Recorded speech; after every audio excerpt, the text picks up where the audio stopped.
ഞാൻ വേഗത്തിൽ ഒരു 3, 4, 5 ചലഞ്ചസ് കൂടെ പറയാനേ എൻ്റെ മുമ്പിൽ സമയമുണ്ടാവൂ എന്ന് എനിക്ക് തോന്നുന്നു. അതും കൂടെ ഞാൻ ഓടിച്ച് പറഞ്ഞു നിർത്താനാണ് താല്പര്യപ്പെടുന്നത്. ആദ്യമായി നിങ്ങൾ ഓർത്തിരിക്കണം, നിങ്ങളുടെ കൂട്ടുകാരൻ എന്ന് പറയുന്നത് യേശു ക്രിസ്തു ആയിരിക്കണം. മാസ്റ്റർ ടീച്ചർ എന്ന് പറയുന്നത് ജീസസ് ക്രൈസ്റ്റ് ആയിരിക്കണം. നിങ്ങൾക്ക് നല്ല അധ്യാപകരുണ്ടായിരിക്കാം, ട്യൂഷൻ ടീച്ചേഴ്സ് ഉണ്ടാകാം, ഒരുപാട് നല്ല സ്നേഹിതരുണ്ടായിരിക്കാം, സൺഡേ സ്കൂൾ അധ്യാപകരൊക്കെ ഉണ്ടായിരിക്കാം. പക്ഷെ അതിനൊക്കെ അപ്പുറത്ത് നിങ്ങൾക്കൊരു നല്ല ഗുരുനാഥൻ ഉണ്ടായിരിക്കണം. ആരാ? യേശു കർത്താവായിരിക്കണം നിങ്ങളുടെ ഏറ്റവും നല്ല ഗുരുനാഥൻ. പുതിയ നിയമത്തിൽ നമ്മൾ ശരിക്കും പഠിക്കുമ്പോൾ 16 ഭാഗത്താണ്, 16 പ്രാവശ്യമാണ് റബ്ബി എന്ന പദം ഉപയോഗിച്ചിരിക്കുന്നത്. റബ്ബി എന്ന വാക്കിൻ്റെ അർത്ഥം എന്താ? ടീച്ചർ. ടീച്ചർ എന്ന പദമാണ്. പക്ഷേ 2 ഭാഗത്ത് മാത്രം അന്നത്തെ അരാമ്യ ഭാഷയിൽ ഉപയോഗിച്ചിരുന്ന ഒരു പദം ഉപയോഗിച്ചിട്ടുണ്ട്, റബൂനി. റബൂനി എന്ന പദം, അതിന് മാസ്റ്റർ എന്ന് തന്നെ അർത്ഥം, അല്ലെങ്കിൽ അധ്യാപകൻ എന്ന് തന്നെ അർത്ഥം. പക്ഷേ ആ അധ്യാപകന് ഒരു പ്രത്യേകതയുണ്ട്. A master teacher who understands me very personally. ആ വാക്കിൻ്റെ അർത്ഥം എന്താ? ഒരു നല്ല അധ്യാപകൻ, എന്നെ നന്നായി അറിയാവുന്ന അധ്യാപകൻ. നിങ്ങളുടെ ക്ലാസ്സിൽ 40 വിദ്യാർത്ഥികൾ ഉണ്ടെന്നിരിക്കട്ടെ. നിങ്ങളുടെ ടീച്ചറിന് നിങ്ങളെ 40 പേരെ അറിയാമോ? അറിയില്ല. പേരറിയായിരിക്കാം, അല്ലെങ്കിൽ ചിലപ്പോൾ വീട്ടുകാരെയോ അറിയാമായിരിക്കും, പക്ഷെ കൂടുതൽ കാര്യം അറിയില്ല. പക്ഷെ നിങ്ങളെ ഒറ്റയ്ക്കിരുത്തി പഠിപ്പിക്കുന്ന ഒരു ടീച്ചർ ഉണ്ടെന്നിരിക്കട്ടെ. ഒരേ ഒരു സ്റ്റുഡൻ്റേ ഉള്ളൂ. നിങ്ങളുടെ എല്ലാ കാര്യങ്ങളും അറിയാൻ വേണ്ടി അധ്യാപകൻ ശ്രമിക്കും. ഇതുപോലെ നമ്മുടെ ഏറ്റവും നല്ല അടുത്ത സ്നേഹിതനായി, ഗുരുനാഥനായി കൂടെ ഇരിക്കുന്ന ഒരു നല്ല ഗുരുനാഥനാണ് യേശു കർത്താവെന്ന് മറന്നു പോകരുത്. എവിടെയാ ഈ റബൂനി എന്ന പദം 2 ഉപയോഗിച്ചിരിക്കുന്നതെന്ന് അറിയാമോ? ഒന്ന്, തിമായിയുടെ മകനായ ബർത്തിമായി വഴിവക്കത്തിലിരുന്ന് വിളിക്കുകയാ, റബൂനി. വിളിക്കാൻ കാരണം എന്താണെന്നറിയാമോ? തിക്കി നിറഞ്ഞ ആളിങ്ങനെ പോയിക്കൊണ്ടിരിക്കുക. അദ്ദേഹത്തിന് കണ്ണു കാണില്ല, ചെവി കേൾക്കാം, നല്ല ബഹളം. അദ്ദേഹം ചോദിച്ചാൽ ആരായി പോകുന്നേ? ഒരു യേശു പോയിക്കൊണ്ടിരിക്കുക. യേശു എന്ന് കേട്ടപ്പോൾ തനിക്ക് മനസ്സിലായി, യേശു ഒരു സാധാരണക്കാരനല്ല, എന്നെ അറിയാവുന്ന ആളാ, എന്നെ നന്നായി അറിയാവുന്ന ആളാ. ഈ തിരക്കിനിടയിലും എന്നെ അറിയാവുന്ന ഒരാളാ എൻ്റെ മുമ്പിലൂടെ കടന്നു പോകുന്നത് എന്ന് ബോധ്യമുണ്ടായത് കൊണ്ടാ ഉറക്ക വിളിച്ചു. ശിഷ്യന്മാരുൾപ്പെടെ മിണ്ടായിരടാ, യേശു ഭയങ്കര തിരക്കാ, ഇന്ന് ബിസിയുള്ള ദിവസമാണ് എന്നൊക്കെ പറഞ്ഞു. പക്ഷേ അവൻ ഉറക്ക വിളിച്ചു, റബൂനി. ഉറക്ക വിളിച്ചപ്പോൾ യേശു അവിടെ നിന്നു, അവൻ്റെ അടുക്കലേക്ക് വന്ന് അവനെ സൗഖ്യമാക്കി എന്നാണ് നമ്മൾ കാണുന്നത്. എന്താ കാര്യം? നിങ്ങൾക്കൊരു പ്രശ്നമുണ്ടാകുമ്പോൾ, ഞാൻ 3-4 പ്രാവശ്യം ഫിസിക്സ് വായിച്ചു, കണക്ക് 5-6 പ്രാവശ്യം ചെയ്തു നോക്കി, ഒരു രക്ഷയില്ല എന്ന് വിചാരിക്കുമ്പോൾ ഉടനെ ChatGPT തപ്പാനല്ല, അല്ലെങ്കിൽ ഇന്റർനെറ്റിൽ കയറി പരതാനല്ല നോക്കേണ്ടത്. വിളിക്കണം, റബൂനി, എൻ്റെ യേശു അപ്പച്ച, എനിക്ക് ബുദ്ധി കുറവാ, ഓർമ്മശക്തി കുറവാ, എൻ്റെ അടുക്കലേക്കൊന്ന് വരണമേ, എനിക്ക് ഇതൊന്ന് മനസ്സിലാക്കാൻ, നന്നായി പഠിക്കാൻ എനിക്ക് കഴിവ് തരണമേ എന്ന് നിങ്ങളൊന്ന് പറഞ്ഞു നോക്കിയേ. ഞാൻ 100% ഉറപ്പ് പറയാം, നിങ്ങളുടെ കൂടെ ചേർന്ന് നിന്ന്, മോളെ ഇതാണ് അതിൻ്റെ എളുപ്പ വഴി, ഇങ്ങനെ പഠിക്കുക എന്ന് പറയുന്ന ഒരു നല്ല ഗുരുനാഥനെ നിങ്ങൾക്ക് പരിചയപ്പെടാൻ കഴിയും. രണ്ടാമത്, ഒരു സ്ഥലത്തും കൂടി ഈ പദം ഉപയോഗിച്ചിട്ടുണ്ട്. ലോകത്തിൻ്റെ ചരിത്രത്തിൽ ആദ്യത്തെ സുവിശേഷക എന്ന് വിളിച്ചു പറയുന്ന ഒരു സഹോദരിയുണ്ട്. ആരാന്നറിയാമോ? മഗ്ദലനക്കാരത്തി മറിയ. കല്ലറയുടെ മുമ്പിൽ പ്രതീക്ഷകളെല്ലാം അസ്ഥാനത്തായി. അത് തുറന്നു കിടക്കുന്ന കണ്ടപ്പോൾ അവളുടെ അകവാള് വെട്ടി. അയ്യോ, ഞാൻ ഒരുക്കിക്കൊണ്ടുവന്ന സുഗന്ധവർഗം എവിടെയാ ഒഴിക്കേണ്ടത്, എന്താ ചെയ്യേണ്ടതെന്നൊക്കെ ഭാരപ്പെട്ടിരിക്കുമ്പോൾ അവളുടെ അടുക്കലേക്ക് വരിക. തോട്ടക്കാരനാണെന്നാണ് വിചാരിച്ചത്, പക്ഷെ അവൾ വിളിക്കുക, എന്നെ നന്നായി അറിയുന്ന എൻ്റെ ഗുരുവേ, അങ്ങേക്ക് അറിയാം എന്നെ. അവൾ വിളിച്ചു പറഞ്ഞ വാക്കനുസരിച്ച് അവളുടെ അടുക്കൽ നിന്നു. യേശു പറയുക, നീയാ ആദ്യത്തെ സുവിശേഷക. എന്താ സുവിശേഷം? ക്രിസ്തു എനിക്ക് വേണ്ടി ജനിച്ചു, എനിക്ക് വേണ്ടി മരിച്ചു, എനിക്ക് വേണ്ടി അടക്കപ്പെട്ടു, എനിക്ക് വേണ്ടി ഉയർത്തെഴുന്നേറ്റ ക്രിസ്തുവിനെ എനിക്ക് കാണാൻ കഴിഞ്ഞു എന്ന ആദ്യത്തെ രംഗം ജീവിതത്തിനകത്ത് കണ്ട വ്യക്തിത്വമാണ് ഈ മഗ്ദലനക്കാരത്തി മറിയ. അവളോട് ശിഷ്യന്മാരുടെ അടുക്കൽ ചെന്നിട്ട് പറയുക, നമ്മുടെ കർത്താവ് ഉയർത്തെഴുന്നേറ്റിരിക്കുക. ആരാ സുവിശേഷം ആദ്യം പറഞ്ഞത്? മഗ്ദലനക്കാരത്തി മറിയ. നിങ്ങൾക്ക് കഴിയുമെങ്കിൽ ഇന്ന് പകലൊന്ന് വിളിച്ചു നോക്കിയേ, എൻ്റെ റബൂനി, എൻ്റെ ആകത്തുക അറിയാവുന്ന എൻ്റെ കർത്താവേ, എന്നെ നന്നായി അറിയാവുന്ന എൻ്റെ കർത്താവേ, എനിക്ക് വേണ്ടി ഒന്ന് നിൽക്കണമേ, എനിക്ക് വേണ്ടി ഒന്ന് അടുത്തു വരണമേ എന്നൊന്ന് പറഞ്ഞു നോക്കി. നിങ്ങളുടെ മാതാപിതാക്കൾ നിങ്ങളെ ചേർത്ത് പിടിക്കുന്നതിനേക്കാൾ നന്നായി നമ്മുടെ കർത്താവ് നിങ്ങളുടെ കൂടെ നിൽക്കും. നമ്മുടെ സ്വന്തമായ കർത്താവ് നിങ്ങളുടെ ഇത് മാത്രമാകുന്ന ഒരു അനുഭവത്തിലേക്ക് നിങ്ങൾക്ക് എത്താൻ കഴിയും. എത്ര പേർക്ക് ഈ കർത്താവിനെ ആവശ്യമുണ്ട്? എത്ര മക്കൾക്ക് ഈ പുതിയ അധ്യയന വർഷത്തിൽ ഈ ക്രിസ്തുനാഥനെ ഒരു നല്ല ഗുരുനാഥനായി, നല്ല സ്നേഹിതനായി കൂടെ കൊണ്ടുപോകാൻ എത്ര പേർക്ക് താല്പര്യമുണ്ട്? നിങ്ങളുടെ ജീവിതം ഒരു ദർശനദീപ്തമായ അനുഭവത്തിലേക്ക് എത്താൻ കഴിയും. രണ്ടാമത്തേത്, സമയം പരിമിതമാണെങ്കിലും ഞാൻ വേഗത്തിൽ പറഞ്ഞു പോകാം. രണ്ടാമത്തെ പ്രധാനപ്പെട്ട വ്യക്തി എന്ന് പറയുന്നത് പരിശുദ്ധാത്മാവ. രാവിലെ എഴുന്നേൽക്കുമ്പോൾ നിങ്ങൾക്ക് എങ്ങോട്ടാ പോകേണ്ടതെന്ന് അറിയത്തില്ലെങ്കിൽ നിങ്ങൾക്ക് GPS-ഉം ഗൂഗിൾ മാപ്പും ഒന്നും വിടണ്ട.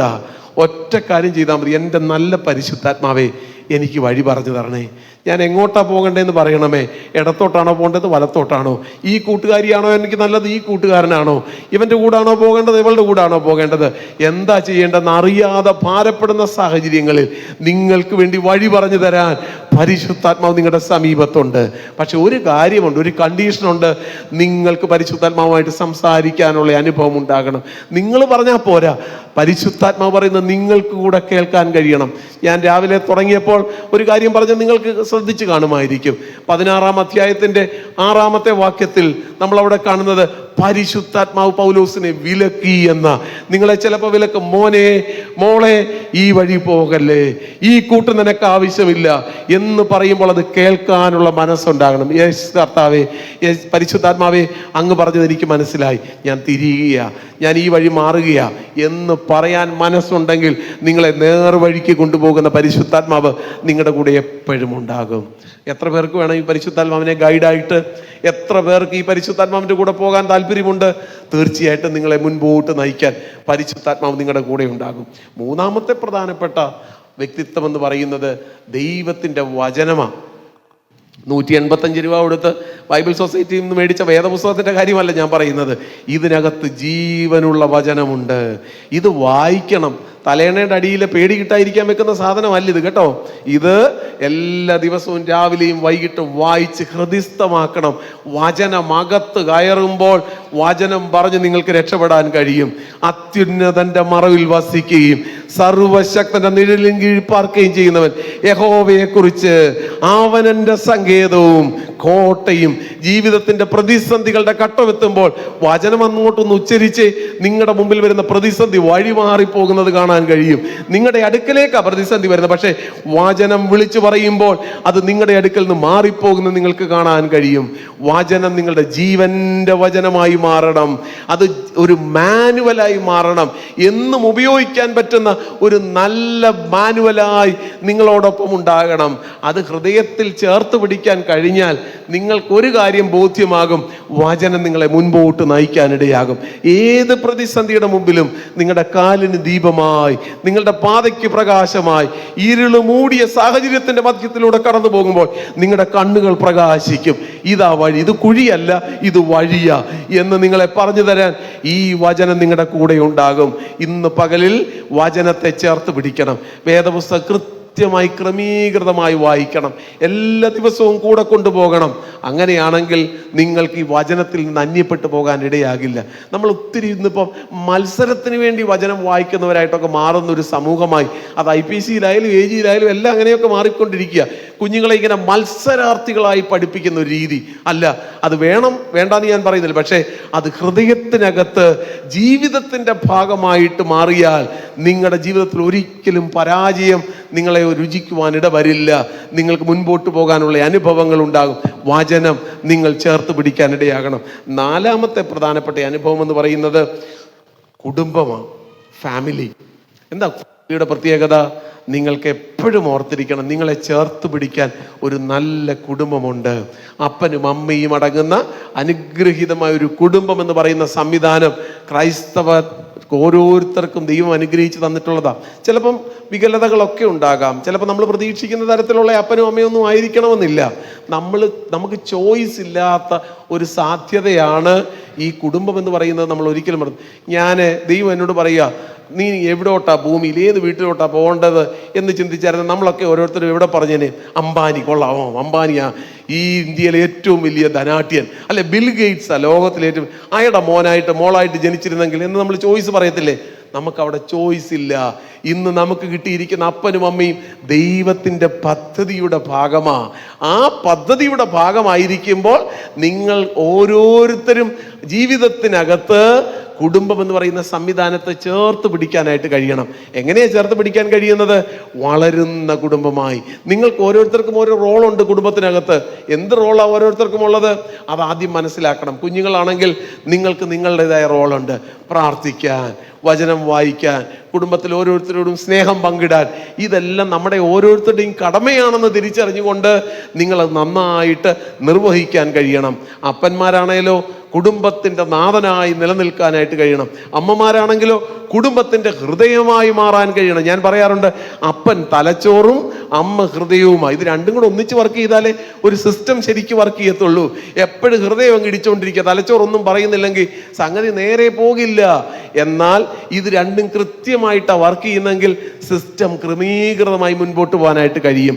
ആ തരത്തിൽ പ്രവർത്തിക്കുന്ന സുസജ്ജമായ ഒരു കുടുംബമായിരിക്കണം നിങ്ങളുടെ കുടുംബം. എങ്ങനെ നിങ്ങൾക്ക് കുടുംബത്തിൻ്റെ ഭാഗമായി മുൻപോട്ട് പോകാൻ കഴിയുന്നത്? ഒറ്റ കാര്യം ഓർത്താൽ മതി. ജീവിതത്തിൻ്റെ സമസ്ത മേഖലകൾക്കകത്തും കുടുംബം എന്ന് പറയുന്ന സംവിധാനത്തെ ചേർത്ത് പിടിക്കണം. അതിന് 2-3 കാര്യം പ്രധാനമായിട്ട് വേണം. ഒന്ന്, പ്രാർത്ഥനയുള്ള കുടുംബമായിരിക്കണം. A family that prays together stays together. രാവിലെയും വൈകുന്നേരവുമെങ്കിലും കുടുംബ പ്രാർത്ഥനകൾ ഉണ്ടാകണം. രാവിലെ എന്ത് തിരക്കുണ്ടെങ്കിലും കുടുംബത്തിലുള്ള എല്ലാ പ്രിയപ്പെട്ടവരും കൂടെ ഒരു പായിട്ട് അതിനകത്ത് വന്നിരുന്ന് പ്രാർത്ഥിച്ച് വേണം നിങ്ങളുടെ ദിവസം ആരംഭിക്കാൻ. വൈകുന്നേരം കിടക്കാൻ പോകുന്നതിന് മുമ്പ്, ഉറങ്ങാൻ പോകുന്നതിന് മുമ്പ് 4 പേരോ 5 പേരോ എത്ര പേരാകട്ടെ വീട്ടിൽ എല്ലാവരും കൂടെ വന്ന് ദൈവത്തിന് നന്ദി പറഞ്ഞ് ഒരുമിച്ച് പ്രാർത്ഥിച്ചിട്ട് വേണം നമ്മൾ നമ്മുടെ ആ ദിവസം അവസാനിപ്പിക്കാനായിട്ട്. അത് കുടുംബത്തിൻ്റെ പ്രധാനപ്പെട്ട ഭാഗമാണ്. അവിടെയാണ് ഫാമിലി ഓഫ് ഫെലോഷിപ്പ്, കൂട്ടായ്മയുടെ കുടുംബമായി മാറുന്നത്. രണ്ടാമത്തേത് ഫാമിലി ഓഫ് ലേണിംഗ്, പഠിക്കുന്ന കുടുംബമായി മാറണം. എങ്ങനെയാ കുടുംബം പഠിക്കുന്നത്? നിങ്ങൾക്ക് ഒരുപാട് കാര്യങ്ങൾ പഠിക്കാൻ കഴിയുന്ന ഒരു സ്ഥലമാണ് നിങ്ങളുടെ ഊണുമുറി, നിങ്ങളുടെ ഡൈനിങ് ടേബിൾ. അപ്പനും അമ്മയും മക്കളും ഒരുമിച്ചിരുന്ന് ആഹാരം കഴിക്കുമ്പോൾ നിങ്ങൾക്ക് ഒരുപാട് കാര്യങ്ങൾ പങ്കുവയ്ക്കാൻ കഴിയും, പഠിക്കാൻ കഴിയും. പഠനത്തിൻ്റെ ഒരു പ്രധാനപ്പെട്ട മേഖലയായി കുടുംബത്തിൻ്റെ ആ സംവിധാനം മാറാനായിട്ട് കഴിയണം. എങ്ങനെയാ അങ്ങനെയൊക്കെ കഴിയുന്നത്? മക്കൾക്ക് മക്കളുടെ റോള് നന്നായി കൈകാര്യം ചെയ്യാൻ, അപ്പൻ്റെ റോള് കൈകാര്യം ചെയ്യാൻ, അമ്മയുടെ റോള് കൈകാര്യം ചെയ്യാൻ ഒരുമിച്ച് പ്രവർത്തിക്കുമ്പോൾ കുടുംബം ക്രിസ്തു കേന്ദ്രീകൃതമായ കുടുംബമായി മാറുവാനായിട്ട് ഇടയാകും. ഫാമിലി കമ്മ്യൂണിക്കേഷനൊക്കെ വളരെ പ്രധാനപ്പെട്ട. ഞാൻ അതിൻ്റെ വിശദീകരണങ്ങളിലേക്ക് പോകാൻ എൻ്റെ മുൻപിൽ സമയമില്ല. ഒരുപാട് കാര്യങ്ങൾ പഠിക്കണം കുടുംബത്തിൽ. എന്തൊക്കെയാണ് കുടുംബത്തിൽ സാധാരണയായിട്ട് പഠിക്കുന്നത്? സ്നേഹം പങ്കിടാൻ പഠിക്കണം, ബഹുമാനം കൊടുക്കാൻ പഠിക്കണം, മറ്റുള്ളവരെ ആദരിക്കാൻ പഠിക്കണം, ദൈവത്തെ സ്നേഹിക്കാൻ പഠിക്കണം, മറ്റുള്ളവരോടൊക്കെ വിധേയത്വം കാണിക്കാൻ പഠിക്കണം, മറ്റുള്ളവർക്ക് പങ്കിടാൻ പഠിക്കണം. ഇതൊക്കെ വളരെ പ്രധാനപ്പെട്ടതാണ്. ഞാൻ ഒരാഴ്ചയിൽ ശരാശരി 1200 കിലോമീറ്റർ KSRTC ബസ്സിൽ യാത്ര ചെയ്യുന്നയാളാണ്. തിരുവനന്തപുരം കോട്ടയം, തിരുവനന്തപുരം പുനലൂർ, തിരുവനന്തപുരം പായിപ്പാട്, 3 കോളേജിലാണ് ഇപ്പോൾ സ്ഥിരമായിട്ട് പഠിപ്പിക്കുന്നത്. ഈ 3 സ്ഥലങ്ങളിലേക്ക് യാത്ര ചെയ്യുമ്പോൾ ശരാശരി 1200 കിലോമീറ്റർ ഒരാഴ്ച ഞാൻ KSRTCയിൽ യാത്ര ചെയ്യും. ഞാൻ ഓരോ ദിവസത്തെ യാത്ര മിക്കവാറും സ്വിഫ്റ്റിൽ ബുക്ക് ചെയ്താൽ പോകുന്നത്. പക്ഷെ ഞാൻ ശ്രദ്ധിക്കും, നമ്മുടെ കുഞ്ഞുങ്ങളൊക്കെ ഭയങ്കര മിടുക്കരാ. ഒരു പ്രായമുള്ള ആൾ ബസ്സിലേക്ക് കയറി വന്നാൽ അവർ ഉറക്കം അഭിനയിക്കും, ഇങ്ങനെ തൂങ്ങിപ്പോകുന്ന പോലെയൊക്കെ കാണിക്കും. എന്തിനാ? എഴുന്നേറ്റ് ഈ പുള്ളി ഇരുത്താൻ ഇഷ്ടമില്ലാത്തത് കൊണ്ട്. പക്ഷെ ഞങ്ങളൊക്കെ ചെറിയ പ്രായത്തിൽ പഠിച്ചൊരു പാഠമുണ്ട്. പ്രായമുള്ളയാൾ നമ്മളെക്കാൾ ബലഹീനരാണെന്ന് തോന്നിയാൽ എഴുന്നേറ്റ് കൊടുക്കുക, അവരെ ഇരുത്തുക. ഇതൊക്കെ ആരാ പഠിപ്പിച്ചേ? വീട്ടിൽ നിന്ന് പഠിച്ചതാ, നമ്മുടെ കുടുംബത്തിൽ നിന്ന് പഠിച്ചതാ. നമ്മളത് പ്രാവർത്തിക തലത്തിലേക്ക് കൊണ്ടുവരുവാൻ ശ്രമിക്കുക. അപ്പോൾ family is A place where we study lot of thing, we learn lot of thing. ഒരുപാട് കാര്യങ്ങൾ പഠിക്കുന്ന ഒരു പഠന കേന്ദ്രം, ഒരു നഴ്സറി ആയിരിക്കണം നമ്മുടെ കുടുംബം എന്ന് പറയുന്ന സംവിധാനം. അടുത്തൊരു പ്രധാനപ്പെട്ട കാര്യം കൂടെയുണ്ട്. ഒരു ഇസ്രായേലി കുടുംബം, ഒരു യഹൂദൻ്റെ കുടുംബത്തിൽ 3 വയസ്സ് പ്രായമായ ഒരു കുഞ്ഞായി കഴിയുമ്പോൾ, ഒരു കുഞ്ഞ് വളർന്ന് ഒരു 3 വയസ്സ് പ്രായമാകുമ്പോൾ അപ്പൻ ഒരു പായിടും. പായിട്ടിട്ട് ഈ മകനെയോ മകളെയോ അടുത്ത് കൊണ്ടുവന്നിരുത്തും.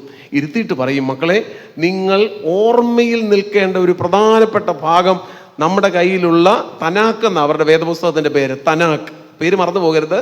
TANAK, തനാക്ക് എന്നാണ് അവരവരുടെ ഹോളി ബൈബിളിനെ വിളിക്കുന്നത്. നമ്മൾ ഹോളി ബൈബിൾ എന്ന് പറയുന്ന അവരുടെ വേദപുസ്തകത്തെ വിളിക്കുന്നത്.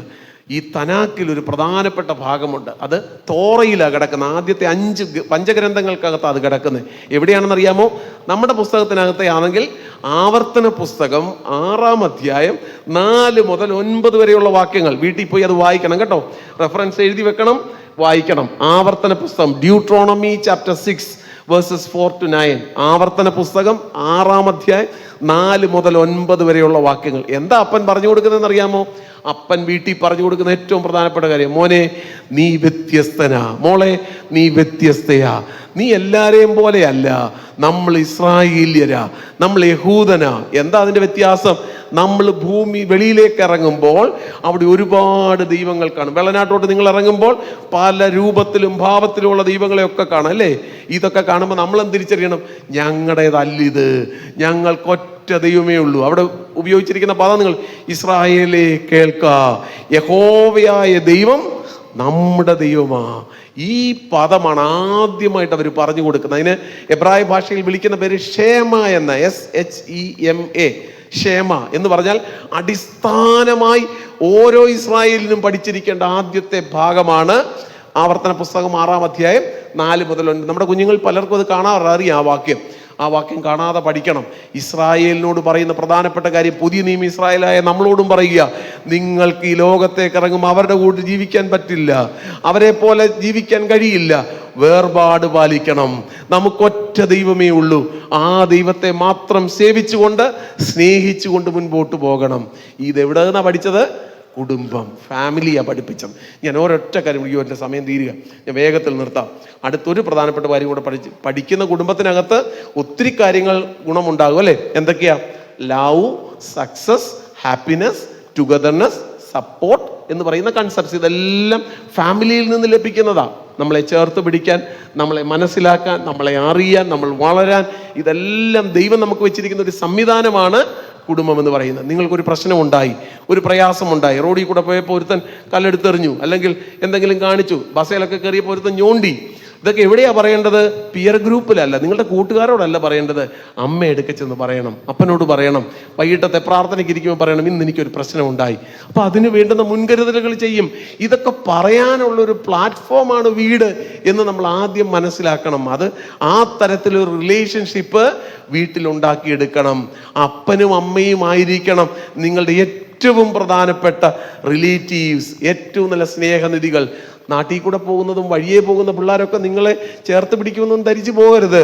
12ാം ക്ലാസ് കഴിയുമ്പോൾ അവരവരുടെ വഴിക്ക് പോകും. പക്ഷെ നിങ്ങളുടെ കൂടെ എന്നും ജീവിതാന്ത്യം വരെ ഉണ്ടായിരിക്കുന്ന നിങ്ങളുടെ അപ്പനും നിങ്ങളുടെ അമ്മയുമാണെന്നുള്ളത് മറന്നു പോകരുത്. അതുകൊണ്ട് ഹൃദയം പങ്കുവയ്ക്കാൻ, വേദനകൾ പങ്കുവയ്ക്കാൻ, ആശങ്കകൾ പങ്കുവയ്ക്കാൻ, സന്തോഷം പങ്കുവയ്ക്കാൻ ഒക്കെ അപ്പനെയും അമ്മയുമാണ് നമ്മൾ ആശ്രയിക്കേണ്ടത്. ചില വീട്ടിൽ അപ്പന്മാരും അമ്മമാരും ഒക്കെ ചിലപ്പോൾ അത്രയും അങ്ങ് അടുത്തിടപഴകാനായിട്ട് സമയം കണ്ടെത്തിയെന്ന് വരില്ല.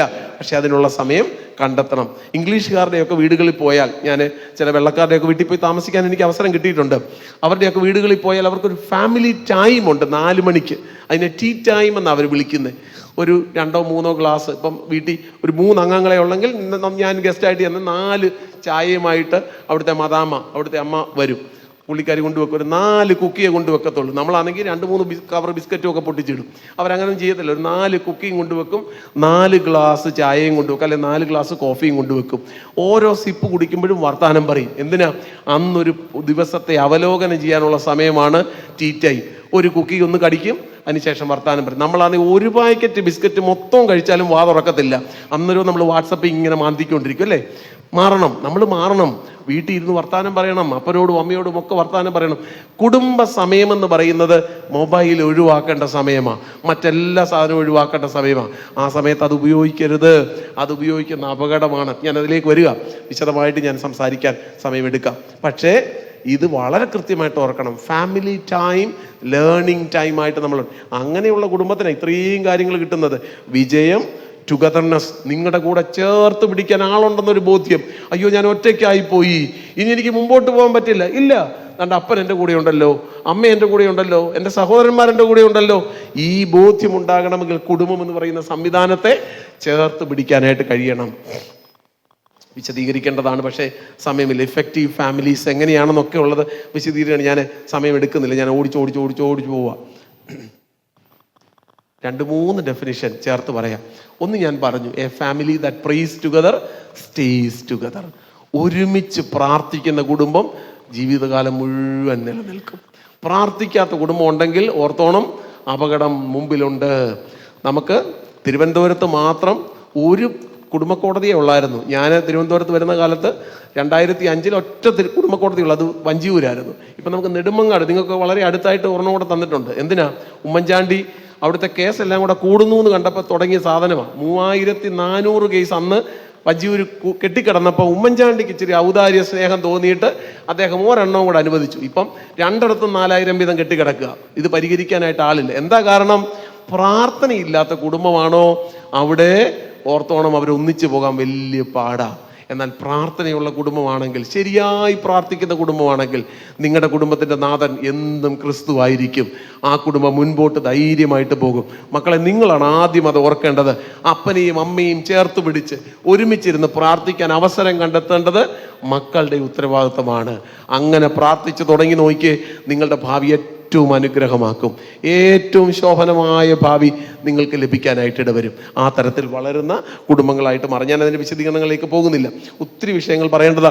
ഈ ഡെഫിനേഷൻസ് ഒക്കെ ആവശ്യമുള്ളതാ, വിശദീകരിക്കേണ്ടതാ. പക്ഷെ ഞാൻ അതെല്ലാം കളയുക. ലാസ്റ്റിലത്തെ ഒരെണ്ണം, ഷെയറിങ് ലൈഫ് ആസ് ഫാമിലി. നമ്മുടെ കുടുംബം ബന്ധമെന്ന് പറയുന്നത് ജീവൻ പങ്കുവയ്ക്കല, നമ്മുടെ ഹൃദയം പങ്കുവയ്ക്കല. കുടുംബം എന്ന് പറയുന്ന സംവിധാനത്തിൻ്റെ ആ ഒരു ചിത്രം അവിടെയാണ് കിട്ടുന്നത്. എല്ലാവരും 5ാമത്തെ പ്രധാനപ്പെട്ട വസ്തുതയും കൂടെ പറഞ്ഞിട്ട് ഞാൻ ആ ഭാഗം അവസാനിപ്പിക്കും. ചേർച്ച്, സഭ, കൂട്ടായ്മ. 5ാമത്തെ പ്രധാന, നമ്മൾ എന്തൊക്കെ 5 കാര്യം പറഞ്ഞു? 4 കാര്യം പറഞ്ഞേ. ഒന്നാമത്തെ ആരാ? കർത്താവ് നമ്മുടെ ഏറ്റവും നല്ല ഗുരുനാഥൻ. 2ാമത്തേത് പരിശുദ്ധാത്മാവ് നമ്മുടെ ഗൈഡായിരുന്നു. 3ാമത്തെ എന്താ? നമ്മുടെ എന്താണ്? മാനുവലാണ്. 4ാമത്തേതോ കുടുംബമാണ് നമ്മുടെ ഏറ്റവും നല്ല ബന്ധം. 5ാമത്തേത് സഭയാണ് നമ്മുടെ ഏറ്റവും നല്ല സംവിധാനം.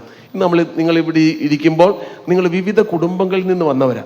പല കുടുംബങ്ങളിൽ ഈ സഭയുടെ ഭാഗമായിട്ട് നിലനിൽക്കും. നിങ്ങൾക്കൊരു കർത്തൃദാസനുണ്ട്, കർത്തൃദാസൻ്റെ കുടുംബമുണ്ട്, നിങ്ങൾക്ക് ശ്രേഷ്ഠമായ ഒരു നല്ല സംവിധാനമുണ്ട്. ഇതിനകത്ത് കൂട്ടായ്മയാണ്, ഫെലോഷിപ്പാണ്. നിങ്ങൾക്ക് വീട്ടിൽ ഇരുന്ന് ആരാധിച്ചാൽ ദൈവം കേൾക്കത്തില്ലേ? കേൾക്കും. നമ്മൾ കോവിഡ് കാലത്തൊക്കെ ആരാധിച്ചില്ലേ? പക്ഷേ കൂട്ടായ്മയ്ക്കൊരു പ്രത്യേകതയുണ്ട്. ഇവിടെ വരുമ്പോഴാണ് എൻ്റെ കൂടെ കുറച്ച് പേരൂടെ ഉണ്ടെന്നൊരു ബോധ്യം. ഞാൻ ഒറ്റയ്ക്കല്ല, ഞങ്ങൾ കുടുംബമായിട്ട് ഒറ്റയ്ക്കല്ല, ഞങ്ങളെ ചേർത്ത് പിടിക്കാൻ ആരൊക്കെയോ ഉണ്ട് എന്നൊരു ബോധ്യം ഉണ്ടാകുന്നത് ചേർച്ച് എന്ന് പറയുന്ന സംവിധാനത്തിലാണ്. അതുകൊണ്ടാണ് ക്രിസ്ത്യാനിത്വത്തിന് ഇത്രയും വലിയ സ്വീകാര്യത കിട്ടിയത്. ലോകത്ത് എവിടെ ചെന്ന് നോക്കിയോ, അവിടെ പള്ളിക്കൊക്കെ സ്വീകാര്യത കിട്ടിയ എന്താണെന്നറിയാമോ? അംഗീകരിക്കാനുള്ള മനസ്സ്, എല്ലാവരെയും ഉൾക്കൊള്ളാനുള്ള മനസ്സ്, ചേർത്ത് പിടിക്കാനുള്ള മനസ്സ്. നമ്മുടെ വീടുകളിൽ ഒരു ആവശ്യം വന്നാൽ, ഒരു മരണമുണ്ടായാൽ, ഒരു വിവാഹമുണ്ടായാൽ, അല്ലെങ്കിൽ എന്തെങ്കിലും ഒരു ആവശ്യമുണ്ടായാൽ എല്ലാവരും ഓടിയെത്തും. അവരുടെ കൂട്ടായ്മയുടെ ഭാഗമായി അത് മാറുകയാണ്. ഇത് ക്രിസ്തു തന്ന സ്നേഹത്തിൻ്റെ ഭാഗമായിട്ടാണ് നമ്മൾ ഈ സഭ എന്ന് പറയുന്ന സംവിധാനത്തെ വളരാനായിട്ട് ഇടയാകും. അപ്പോൾ കുഞ്ഞുങ്ങളൊക്കെ മനസ്സിലാക്കണം, നിങ്ങൾ ഒറ്റയ്ക്കല്ല, നിങ്ങളുടെ കുടുംബം ഒറ്റയ്ക്കല്ല, നിങ്ങളെ ചേർത്ത് പിടിക്കുന്ന ഒരു സഭ എന്ന് പറയുന്ന സംവിധാനം കൂടെ ഉണ്ട് എന്ന ബോധ്യമുണ്ടാകണം. ഒറ്റ കാര്യം കൂടെ പറഞ്ഞ് ഞാൻ ആ ഭാഗം അവസാനിപ്പിച്ച് പോകുകയാണ്. ഇത് അസംബ്ലീസ് ഓഫ് ഗോഡ് വിശ്വാസ പ്രമാണം, IPCയുടെ വിശ്വാസ പ്രമാണം എനിക്ക് അറിയില്ല, എങ്കിലും ഇത് തന്നെയാണ് കണ്ടന്റ്. അസംബ്ലീസ് ഓഫ് ഗോഡ് ആണല്ലോ ആദ്യം തുടങ്ങിയ പെന്തക്കോസ്ത് സഭ. അതുകൊണ്ട് അന്ന് 1914 സിസ്റ്റമാറ്റിക്കായിട്ട് ചിട്ടപ്പെടുത്തിയ 16 വിശ്വാസ പ്രമാണങ്ങളാണ് ഞങ്ങൾ പഠിപ്പിക്കുന്നത്. ക്രൈസ്തവ സഭയുടെ മൂല്യങ്ങളെല്ലാം ഈ 16 വിശ്വാസ പ്രമാണത്തിനകത്ത് ഒതുങ്ങിയിരിക്കുകയാണ്. എന്താ ഇതിൻ്റെ അർത്ഥം? നമ്മൾ മനസ്സിലാക്കണം, പെന്തിക്കോസുകാർക്ക് മാത്രമില്ലാത്തൊരു പ്രധാനപ്പെട്ട ദോഷമാണ്, നമ്മൾ എന്താ വിശ്വസിക്കുന്നത് നമുക്ക് അറിയത്തില്ല. നിങ്ങളിൽ പലരും കുഞ്ഞുങ്ങളോടൊക്കെ ചോദിച്ചു നോക്കി, എന്താ മക്കളെ എന്താ നിങ്ങൾ വിശ്വസിക്കുന്നത്? ഇവിടെ കിടന്നിങ്ങനെ തുള്ളിച്ചാടുന്നതും അന്യഭാഷ പറയുന്നതും ഒക്കെയാണ് വിശ്വാസം എന്ന് വിചാരിച്ചിരിക്കുക. അതൊന്നുമല്ല. ബേസിക്കലി നമുക്കൊരു സത്യവേദ പുസ്തകം ഉണ്ട്, ദൈവനിശ്വാസ്യമായ വേദപുസ്തകമുണ്ട്, നമുക്ക് പിതാവായ ദൈവമുണ്ട്, പുത്രനായ ക്രിസ്തുവുണ്ട്, പരിശുദ്ധാത്മാവുണ്ട്, സഭയുണ്ട്. ഈ സംവിധാനങ്ങളെക്കുറിച്ചുള്ള അവബോധം ഉണ്ടാകണം. ആ അവബോധത്തിൽ ജീവിക്കാൻ വേണ്ടി നമ്മൾ പഠിക്കണം. അവിടെയാണ് സഭ എന്ന സംവിധാനത്തെക്കുറിച്ച് ചേർത്ത് പിടിക്കാൻ കഴിയുന്നത്. അങ്ങനെ പഠിച്ചു കഴിഞ്ഞാൽ എന്ത് ചെയ്യും? നമ്മുടെ സഭകൾ വളരും, നമ്മുടെ സഭകളുടെ സംവിധാനങ്ങൾ വളരും. ലോകത്തെ ഏറ്റവും കൂടുതൽ വളർച്ചയുള്ള സഭ ഏതാണെന്ന് നിങ്ങൾക്കറിയാമോ? യോയിഡോ ഫുൾ ഗോസ്പൽ ചർച്ച് എന്ന് പറയുന്ന യോങ്കിച്ചോ, അദ്ദേഹം മരിച്ചു, അദ്ദേഹത്തിൻ്റെ മകനാണ് ഇപ്പോഴത്തെ പാസ്റ്റർ. ആ ചർച്ചാണ് ഏറ്റവും വലിയ ചർച്ച്. 12.5 ലക്ഷം ആൾക്കാർ എന്ന് പറഞ്ഞാൽ ഓൾമോസ്റ്റ് 13 ലക്ഷം ആൾക്കാർ ഓരോ ഞായറാഴ്ചയും ആരാധനയ്ക്ക് വരും. എന്തുകൊണ്ടാണ് സഭ വളർന്നതെന്ന് അറിയാമോ? ഓരോ പോക്കറ്റിലും ഓരോ പാസ്റ്ററുണ്ട്, ഓരോ ചെറിയ ലൊക്കാലിറ്റിയിലും ഓരോ പാസ്റ്ററുണ്ട്. അദ്ദേഹം ആ വീടുകളെല്ലാം കയറി ഇറങ്ങും, അവരെല്ലാം ചേർത്ത് പിടിക്കും. ഞായറാഴ്ചയാകുമ്പോൾ വണ്ടി വിളിച്ച് എല്ലാത്തിനെയും കൂടെ ഈ യോയിഡോ ഫുൾ ഗോസ്പൽ ചർച്ചിൽ കൊണ്ടുപോകും. ഭയങ്കര സംവിധാനം. 40,000 പാസ്റ്റേഴ്സ് ഉണ്ട്. ചിന്തിക്കാമോ? നമ്മുടെ സഭയിൽ നമ്മുടെ എല്ലാ വിശ്വാസികളും കൂടെ എടുത്ത 40,000 ഇല്ല. അപ്പോൾ അവിടെ 40,000 പാസ്റ്റേഴ്സ്, 13 ലക്ഷം വിശ്വാസികൾ. ചെറിയ പാർട്ടികളൊന്നും അല്ല അവിടെ ചെല്ലുന്നത്. പോയിട്ടുള്ളവർക്ക് മനസ്സിലാക്കാൻ കഴിയും. ഭയങ്കര സംവിധാനം. സാംസങ്, നിങ്ങളുടെ പലരുടെയും കയ്യിരിക്കുന്ന ഫോണ്, അതിൻ്റെ MD, അതുപോലെയുള്ള ആൾക്കാർ, ചെറിയ ചെറിയ പാർട്ടികളാണ് അവിടുത്തെ വിശ്വാസികൾ. ഈ പാസ്റ്ററെ കൊറിയൻ പാർലമെന്റ് പ്രാർത്ഥിച്ച് ഉദ്ഘാടനം ചെയ്യാൻ വേണ്ടി കൊണ്ടുപോകും. കാരണം 16 MP അതിനകത്തേതാ, 5 മന്ത്രിമാർ ഈ സഭയിലെ വിശ്വാസികളാ. അദ്ദേഹം പോയി കൈ ഉയർത്തി പ്രാർത്ഥിച്ചാണ് പാർലമെന്റ് തുടങ്ങുന്നത്. നമ്മുടെ ഇവിടുത്തെ പാർലമെന്റ് കണ്ടിട്ടില്ലേ? അടിയും പിടിയും ബഹളവും പിടിച്ചുതള്ളും ഒക്കെ കാണാം. പക്ഷെ അവിടെ അങ്ങനൊന്നുമല്ല. അവിടെ പ്രാർത്ഥിച്ച് ദൈവസന്നിധാനത്തിൽ പ്രാർത്ഥിച്ച ഓരോ പാർലമെന്റ് സമ്മേളനവും ആരംഭിക്കുന്നു. അപ്പം ആരാധിക്കാനുള്ള കൂട്ടായ്മ സംവിധാനങ്ങൾ വളരുമ്പോൾ ദൈവം ആ രാജ്യത്തെ വളർത്തും, സംവിധാനങ്ങളെ വളർത്തുന്നത് നമുക്ക് കാണാൻ കഴിയുന്നത്. ഒരു ദരിദ്ര രാജ്യം ദൈവസന്നിധിയിൽ ദൈവത്തിന് മുൻസ്ഥാനം കൊടുക്കാൻ തുടങ്ങിയപ്പോൾ വളർന്നതിൻ്റെ ചരിത്രമാണ് സൗത്ത് കൊറിയക്ക് പറയാനുള്ളത്. ഒരു മതിലിനപ്പുറത്ത് നോർത്ത് കൊറിയ ഉണ്ട്. കിം ജോൺ എന്ന് പറയുന്ന ഒരു ഏകാധിപതി ഭരിക്കും. നമുക്കറിയാം അവിടെ എന്തെങ്കിലും സംവിധാനം ഉണ്ടെങ്കിൽ ആരും അറിയത്തുമില്ല. കൊല്ലുന്നതൊന്നും നിസാര സമയം കൊണ്ട് അവർ ചെയ്യും. പക്ഷെ ഇപ്പുറത്തോ വളർന്നുകൊണ്ടേയിരിക്കുക. നമ്മുടെ സാധാരണക്കാർ ഓടിക്കുന്ന വണ്ടി ഹുണ്ടായി ഒക്കെ ആ രാജ്യത്ത് നിന്നാണ് വരുന്നത്. സാംസങ്, LG തുടങ്ങിയ വമ്പൻ കമ്പനികളൊക്കെ ആ രാജ്യത്തിൻ്റെ സ്വത്താണ്. വളർച്ചയുടെ വട്ടത്തിലേക്ക് എത്തും. അതിനെന്ത് വേണം? ദൈവത്തെ കൂട്ടുപിടിക്കാനായിട്ട് തയ്യാറാണ്. ഇന്ന് നിങ്ങൾ ഓർക്കണം, ഞാൻ ഒത്തിരി വിഷയങ്ങളെക്കുറിച്ച് സംസാരിക്കാനാണ് വന്നത്, പക്ഷേ സമയത്തിൻ്റെ പരിമിതി ഉള്ളത് ഞാൻ അതൊക്കെ നിർത്തുകയാണ്. ദൈവത്തെ ചേർത്ത് പിടിക്കാൻ കഴിയുന്ന ഒരു സംവിധാനം നിങ്ങൾക്കുണ്ടെങ്കിൽ ഒരിക്കലും നിങ്ങൾ നിരാശപ്പെടില്ല. ഈ കാലഘട്ടം നേരിടുന്ന ഒരു 5-6 പ്രധാനപ്പെട്ട വെല്ലുവിളിയും കൂടെ വെച്ച് പറഞ്ഞിട്ട് ഞാൻ ഈ ഭാഗം വേഗത്തിൽ എനിക്ക് തന്നിരിക്കുന്ന സമയത്ത് അവസാനിപ്പിക്കാൻ പോകുകയാണ്. എന്തൊക്കെ വെല്ലുവിളികളാണ് നിങ്ങൾ നേരിടാൻ പോകുന്നത്? പ്രത്യേകിച്ച് സ്കൂൾ തുറക്കുമ്പോൾ നിങ്ങൾക്ക് മുൻപിൽ അഭിമുഖീകരിക്കാനായിട്ടുള്ളത് എന്നുള്ളത് മാത്രം ഒന്ന് വേഗത്തിൽ പറയാം. ഒന്ന്, ലേണിംഗ് ചലഞ്ചസ്. നിങ്ങൾക്ക് പഠന വൈകല്യങ്ങൾ, പഠനവുമായി ബന്ധപ്പെട്ട ഒത്തിരി പ്രശ്നങ്ങൾ ഉണ്ടാകാൻ സാധ്യതയുണ്ട്. 2 പ്രധാനപ്പെട്ട കാര്യങ്ങൾ അതുമായിട്ട് ചേർത്ത് ഞാൻ പറയാം. ഒന്ന്, ലേണിംഗ് ഡിസബിലിറ്റി. രണ്ടാമത്തേത് ഡെവലപ്മെന്റൽ ഡിസബിലിറ്റി. ലേണിംഗ് ഡിസബിലിറ്റി എന്ന് പറയുന്നത് നമ്മൾ പുറത്ത് വന്നതിന് ശേഷം ഗർഭപാത്രത്തിൽ നിന്ന് വെളിയിൽ വന്ന് ഒരു കുഞ്ഞായി വളർച്ചയുടെ ഘട്ടത്തിൽ സംഭവിക്കുന്ന കാര്യമാണ് നമുക്ക് പഠനത്തിൽ ഉണ്ടാകുന്ന വൈകല്യങ്ങൾ. ഡെവലപ്മെന്റൽ ഡിസബിലിറ്റി എന്ന് പറയുന്നത് നമ്മുടെ ആരുടെയും കുറ്റം കൊണ്ടല്ല. അമ്മയുടെ ഗർഭപാത്രത്തിൽ വെച്ച് തന്നെ അപാകതകളൊക്കെ സംഭവിച്ചു വരുന്ന കുഞ്ഞുങ്ങൾ. ഓട്ടിസം എന്നൊക്കെ നിങ്ങൾ കണ്ടിട്ടില്ലേ? നമ്മൾ സാധാരണ ആ വാക്ക് ഉപയോഗിക്കാൻ എനിക്ക് ഇഷ്ടമില്ല, എങ്കിലും മന്ദബുദ്ധികൾ എന്നൊക്കെ പറയുന്നത് വെച്ചാൽ ബുദ്ധി ശരിയായിട്ട് പ്രകാശിക്കാത്ത കുഞ്ഞുങ്ങൾ, അങ്ങനെയൊക്കെ വരുന്നത് ഡെവലപ്മെന്റൽ ഡിസബിലിറ്റിയുടെ ഭാഗമാണ്. എന്നാൽ ലേണിംഗ് ഡിസബിലിറ്റി നമ്മുടെ കുഞ്ഞുങ്ങൾക്കിടയിലൊക്കെ ചിലപ്പോൾ ഉണ്ടാകും. ഓർമ്മക്കുറവ്, ശരിയായി ഗ്രാസ്പ് ചെയ്യാനായിട്ട് കഴിയാതെ വരിക, കണക്ക് പഠിക്കാനായിട്ട് പ്രയാസമുണ്ട്. അതിനെ ഡിസ്കാൽക്കുലിയ എന്നാണ് പറയുന്നത്. ഡിസ്കാൽക്കുലിയ, ഓർത്തെടുക്കാനായിട്ട് കുറവ് വരിക, ഐഡൻറ്റിഫൈ ചെയ്യാനായിട്ട് കഴിയാതെ വരിക, ഇതൊക്കെ സാധാരണ നമുക്കിടയിൽ കാണുന്ന പ്രശ്നങ്ങളിലൊന്നാണ്. ഇതിനൊക്കെ പരിഹാരമുണ്ട്. ഇന്നിപ്പോൾ ഇതിനെല്ലാം പരിഹാരമുണ്ട്. ദൈവത്താൽ കഴിയാത്തതൊന്നുമില്ല, ഒന്നാമത്തെ പ്രധാനപ്പെട്ട. അതോടൊപ്പം തന്നെ നമ്മുടെ മെഡിക്കൽ സയൻസും വളർന്നു. ഒരുപാട് സംവിധാനങ്ങൾ അതിനൊക്കെ ഉണ്ട്. ഞാൻ ചെറിയൊരു പോയിന്റ് പറഞ്ഞ് ഞാൻ നിർത്തുക. CDC എന്ന് പറയുന്ന ഒരു സ്ഥാപനമുണ്ട്, ചൈൽഡ് ഡെവലപ്മെൻറ്റ് സെൻറ്റർ. SATയുടെ പുറകിൽ, മെഡിക്കൽ കോളേജിനകത്തേക്ക് കയറിയാൽ SAT, ശ്രീ ഔട്ടൻ തിരുനാൾ ഹോസ്പിറ്റലിൻ്റെ തൊട്ട് പുറകിലായിട്ട് CDC, ചൈൽഡ് ഡെവലപ്മെൻറ്റ് സെൻറ്റർ. അവിടെ ചെന്നാൽ നമ്മുടെ കുഞ്ഞുങ്ങൾ ഒരു 3 വയസ്സാകുമ്പോൾ നമ്മുടെ കുഞ്ഞുങ്ങൾക്ക് എന്തെങ്കിലും ഒരു ബുദ്ധിമുട്ടുണ്ട് എന്ന് മാതാപിതാക്കൾക്ക് തോന്നി, അല്ലെങ്കിൽ പാസ്റ്റർക്ക് തോന്നുക, ഇരിപ്പ് കാണുമ്പോൾ അല്ലെങ്കിൽ സൺഡേ സ്കൂളിൽ വന്നിരിക്കുമ്പോൾ എന്തെങ്കിലും ഒരു ചെറിയ പ്രയാസമുണ്ടെന്ന് തോന്നിയാൽ നിങ്ങൾ ആ കുഞ്ഞുമായിട്ട് CDCയിൽ ചെന്നാൽ 50 രൂപയുടെ ഒരു DD എടുത്ത് അവിടെ കൊടുത്താൽ ഈ ടെസ്റ്റുകളെല്ലാം ഫ്രീയാണ്. ബാക്കി എല്ലാം നടത്തി നിങ്ങളുടെ കുഞ്ഞിന് എന്തെങ്കിലും പ്രയാസമുണ്ടെങ്കിൽ അവരതിന് പോംവഴി പറഞ്ഞു തരും. ഇത് ലേണിംഗ് ഡിസബിലിറ്റി കണ്ടെത്താനുള്ള ഒരു സംവിധാനമാണ്. അതോടൊപ്പം പ്രാർത്ഥിക്കുക. കർത്താവിൻ്റെ നാമത്തിൽ ആ കുഞ്ഞിനെ കൈവച്ച് പ്രാർത്ഥിച്ചിട്ട് പറയണം, കർത്താവേ, ഞങ്ങൾക്ക് അനുഗ്രഹിക്കപ്പെട്ടൊരു പൈതലിനെയാണ് വേണ്ടത്. അങ്ങയുടെ നാമത്തിൻ്റെ മഹത്വത്തിനായിട്ട് ഈ കുഞ്ഞ് മിടുക്കനാകണം, മിടുക്കിയാകണം എന്ന് കൈവച്ച് പ്രാർത്ഥിച്ചാൽ ഏത് പ്രശ്നവും പരിഹരിക്കപ്പെടും. അത് 100% ഉറപ്പാണ്. പക്ഷേ എങ്കിലും ഇങ്ങനെ ലോകത്തിൻ്റെ സംവിധാനങ്ങൾ കൂടെ നമുക്കുണ്ട് എന്ന് മാത്രം ഒന്ന് ഓർമ്മിപ്പിക്കാൻ ഞാനത് പറഞ്ഞു എന്നുള്ളത്. രണ്ടാമത്തെ പ്രധാനപ്പെട്ട സീരിയസ് ആയ ഇഷ്യൂ എന്ന് പറയുന്നത് ഇന്ന് നമ്മൾ അഭിമുഖീകരിക്കുന്ന എന്താണ്? ഡ്രഗ്സ് അല്ലേ? നമുക്കിടയിൽ ഒത്തിരി വളർച്ച പ്രാപിച്ചുകൊണ്ടിരിക്കുന്ന സാധനമാണ് അഡിക്ഷൻ, ആസക്തി എന്ന് പറയും. അതിൽ ഏറ്റവും വലിയ ആസക്തിയാണ് ഡ്രഗ്സ്. നമ്മുടെ ഇടയിൽ അയ്യോ ഞങ്ങൾ പെന്തിക്കോസുകാരാ, വേർപെട്ടവർ, അതുകൊണ്ട് ഞങ്ങൾക്ക് ഇതൊന്നും ഇല്ലെന്നൊന്നും വിചാരിക്കരുത്. എൻ്റെ അടുക്കൽ, ഞാനൊരു ക്രിസ്ത്യൻ കൗൺസിലറാണ്, എൻ്റെ അടുക്കൽ വരുന്നത് ആരും പുറത്തു നിന്നുള്ളവരല്ല കൂടുതലും വരുന്നത്, നമ്മുടെ ഇടയിലെ പിള്ളേർ തന്നെയാണ് കൂടുതലും വരുന്നത്. അറിയാതെ സംഭവിച്ചതാ, മറ്റുള്ളവരുടെ പരപ്രേരണ കൊണ്ട് സംഭവിച്ചതാ. നിനക്ക് പഠിക്കാൻ ബുദ്ധി കുറവാണോ? 9ാം ക്ലാസ്സുകാരിയായ പെൺകുഞ്ഞിനെ കൗൺസിലിങ്ങിന് കൊണ്ടുവന്നപ്പോൾ അവളുമായിട്ട് ഞാൻ അല്പസമയം സംസാരിച്ചോളൂ. അവൾക്ക് ഭയങ്കര ആൻസൈറ്റി, ഭയങ്കര ആകുലത. കത്തോലിക്ക കുഞ്ഞാ. അവള് ആകുലത കൂടിയപ്പോൾ അടുത്തിരുന്ന പെങ്കൊച്ച് പറഞ്ഞു, എനിക്കൊരു ചേട്ടനെ പരിചയമുണ്ട്, ചേട്ടൻ ഒരു മരുന്ന് തരും, അത് കഴിച്ചാൽ എല്ലാ ആകുലതയും മാറും. ഇന്ന് അവൾ അഡിക്റ്റായി മാറി. അവൾ കഴിക്കുന്നത് ഒരു ഭയങ്കര കൂടിയ സിന്തറ്റിക് ഡ്രഗാ.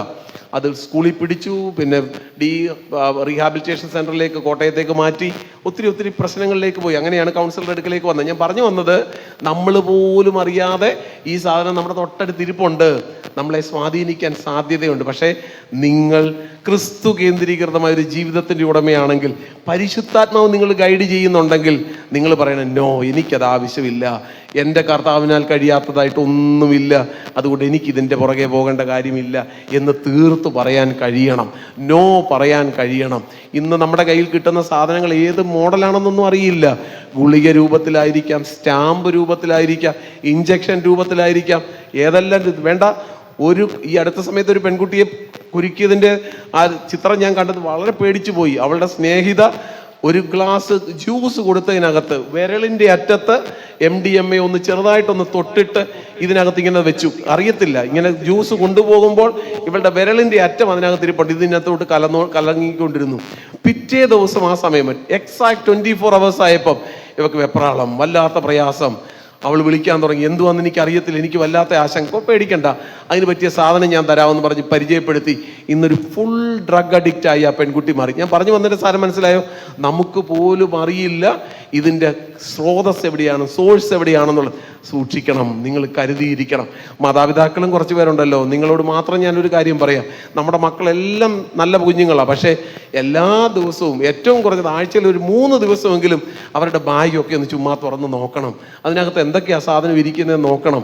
അതിനകത്ത് എന്തെങ്കിലും അസ്വാഭാവികത ഉണ്ടെന്നുണ്ടെങ്കിൽ നിങ്ങളൊന്ന് മനസ്സിലാക്കിയിട്ട് അവരെ ചേർത്ത് പിടിച്ച് ചോദിക്കണം, മോനെ ഇത് എവിടുന്ന് കിട്ടി, മോളെ ഇത് എവിടുന്ന് ഈ സാധനം കിട്ടിയത് എന്നൊക്കെ ചോദിച്ച് ഫസ്റ്റ് ഐഡൻറ്റിഫിക്കേഷനാണ് വളരെ പ്രധാനപ്പെട്ടത്.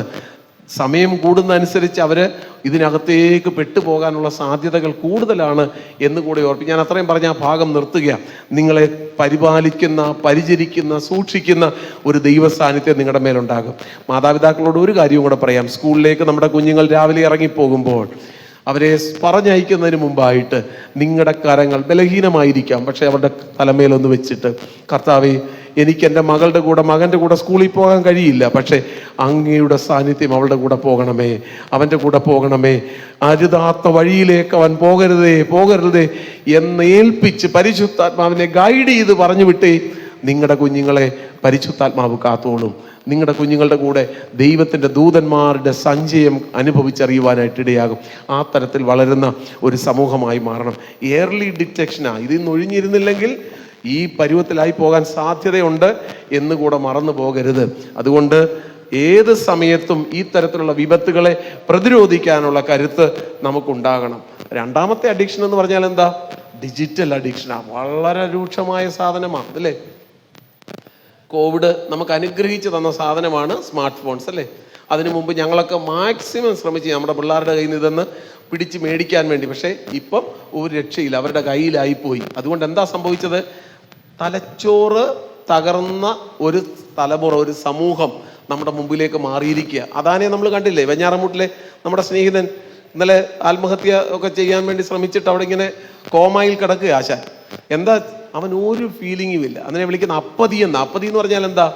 കോഴിവെട്ടുകാരൻ എന്തെങ്കിലും ഫീലിംഗ് ഉണ്ടോ? കോഴി ഇങ്ങനെ അറക്കുമ്പോൾ അവൻ എന്തെങ്കിലും ഇങ്ങനെ കരഞ്ഞോണ്ടാണോ അവൻ ഓരോ കോഴിയെ വെട്ടുന്നത്? ഇല്ല, അവന് യാതൊരു ഫീലിംഗും ഇല്ല. ഇതേപോലെയുള്ള ഫീലിംഗിലേക്ക് മാറ്റുന്ന സാധനമായി ഈ അഡിക്ഷൻ മാറുന്നു എന്നുള്ളതാണ് പുതിയ പഠനങ്ങൾ. എന്ന് പറഞ്ഞാൽ ഒരു ഫീലിംഗും ഇല്ലാത്ത സ്ഥിതിയിലേക്ക്, ഫീലിംഗ് ലെസ്. അതിനെ ഇംഗ്ലീഷിൽ വിളിക്കുന്ന പേരാണ് അപ്പതി, APATHY. ഒരു ഫീലിംഗും ഇല്ലാത്ത സ്ഥിതിയിലേക്ക് നമ്മുടെ കുഞ്ഞുങ്ങൾ മാറിക്കൊണ്ടിരിക്കുക. കാരണം എന്താ? അവരുടെ തലച്ചോറിനകത്ത് ഒരുപാട് കെമിക്കൽ ചേഞ്ചസ് ഉണ്ടായി.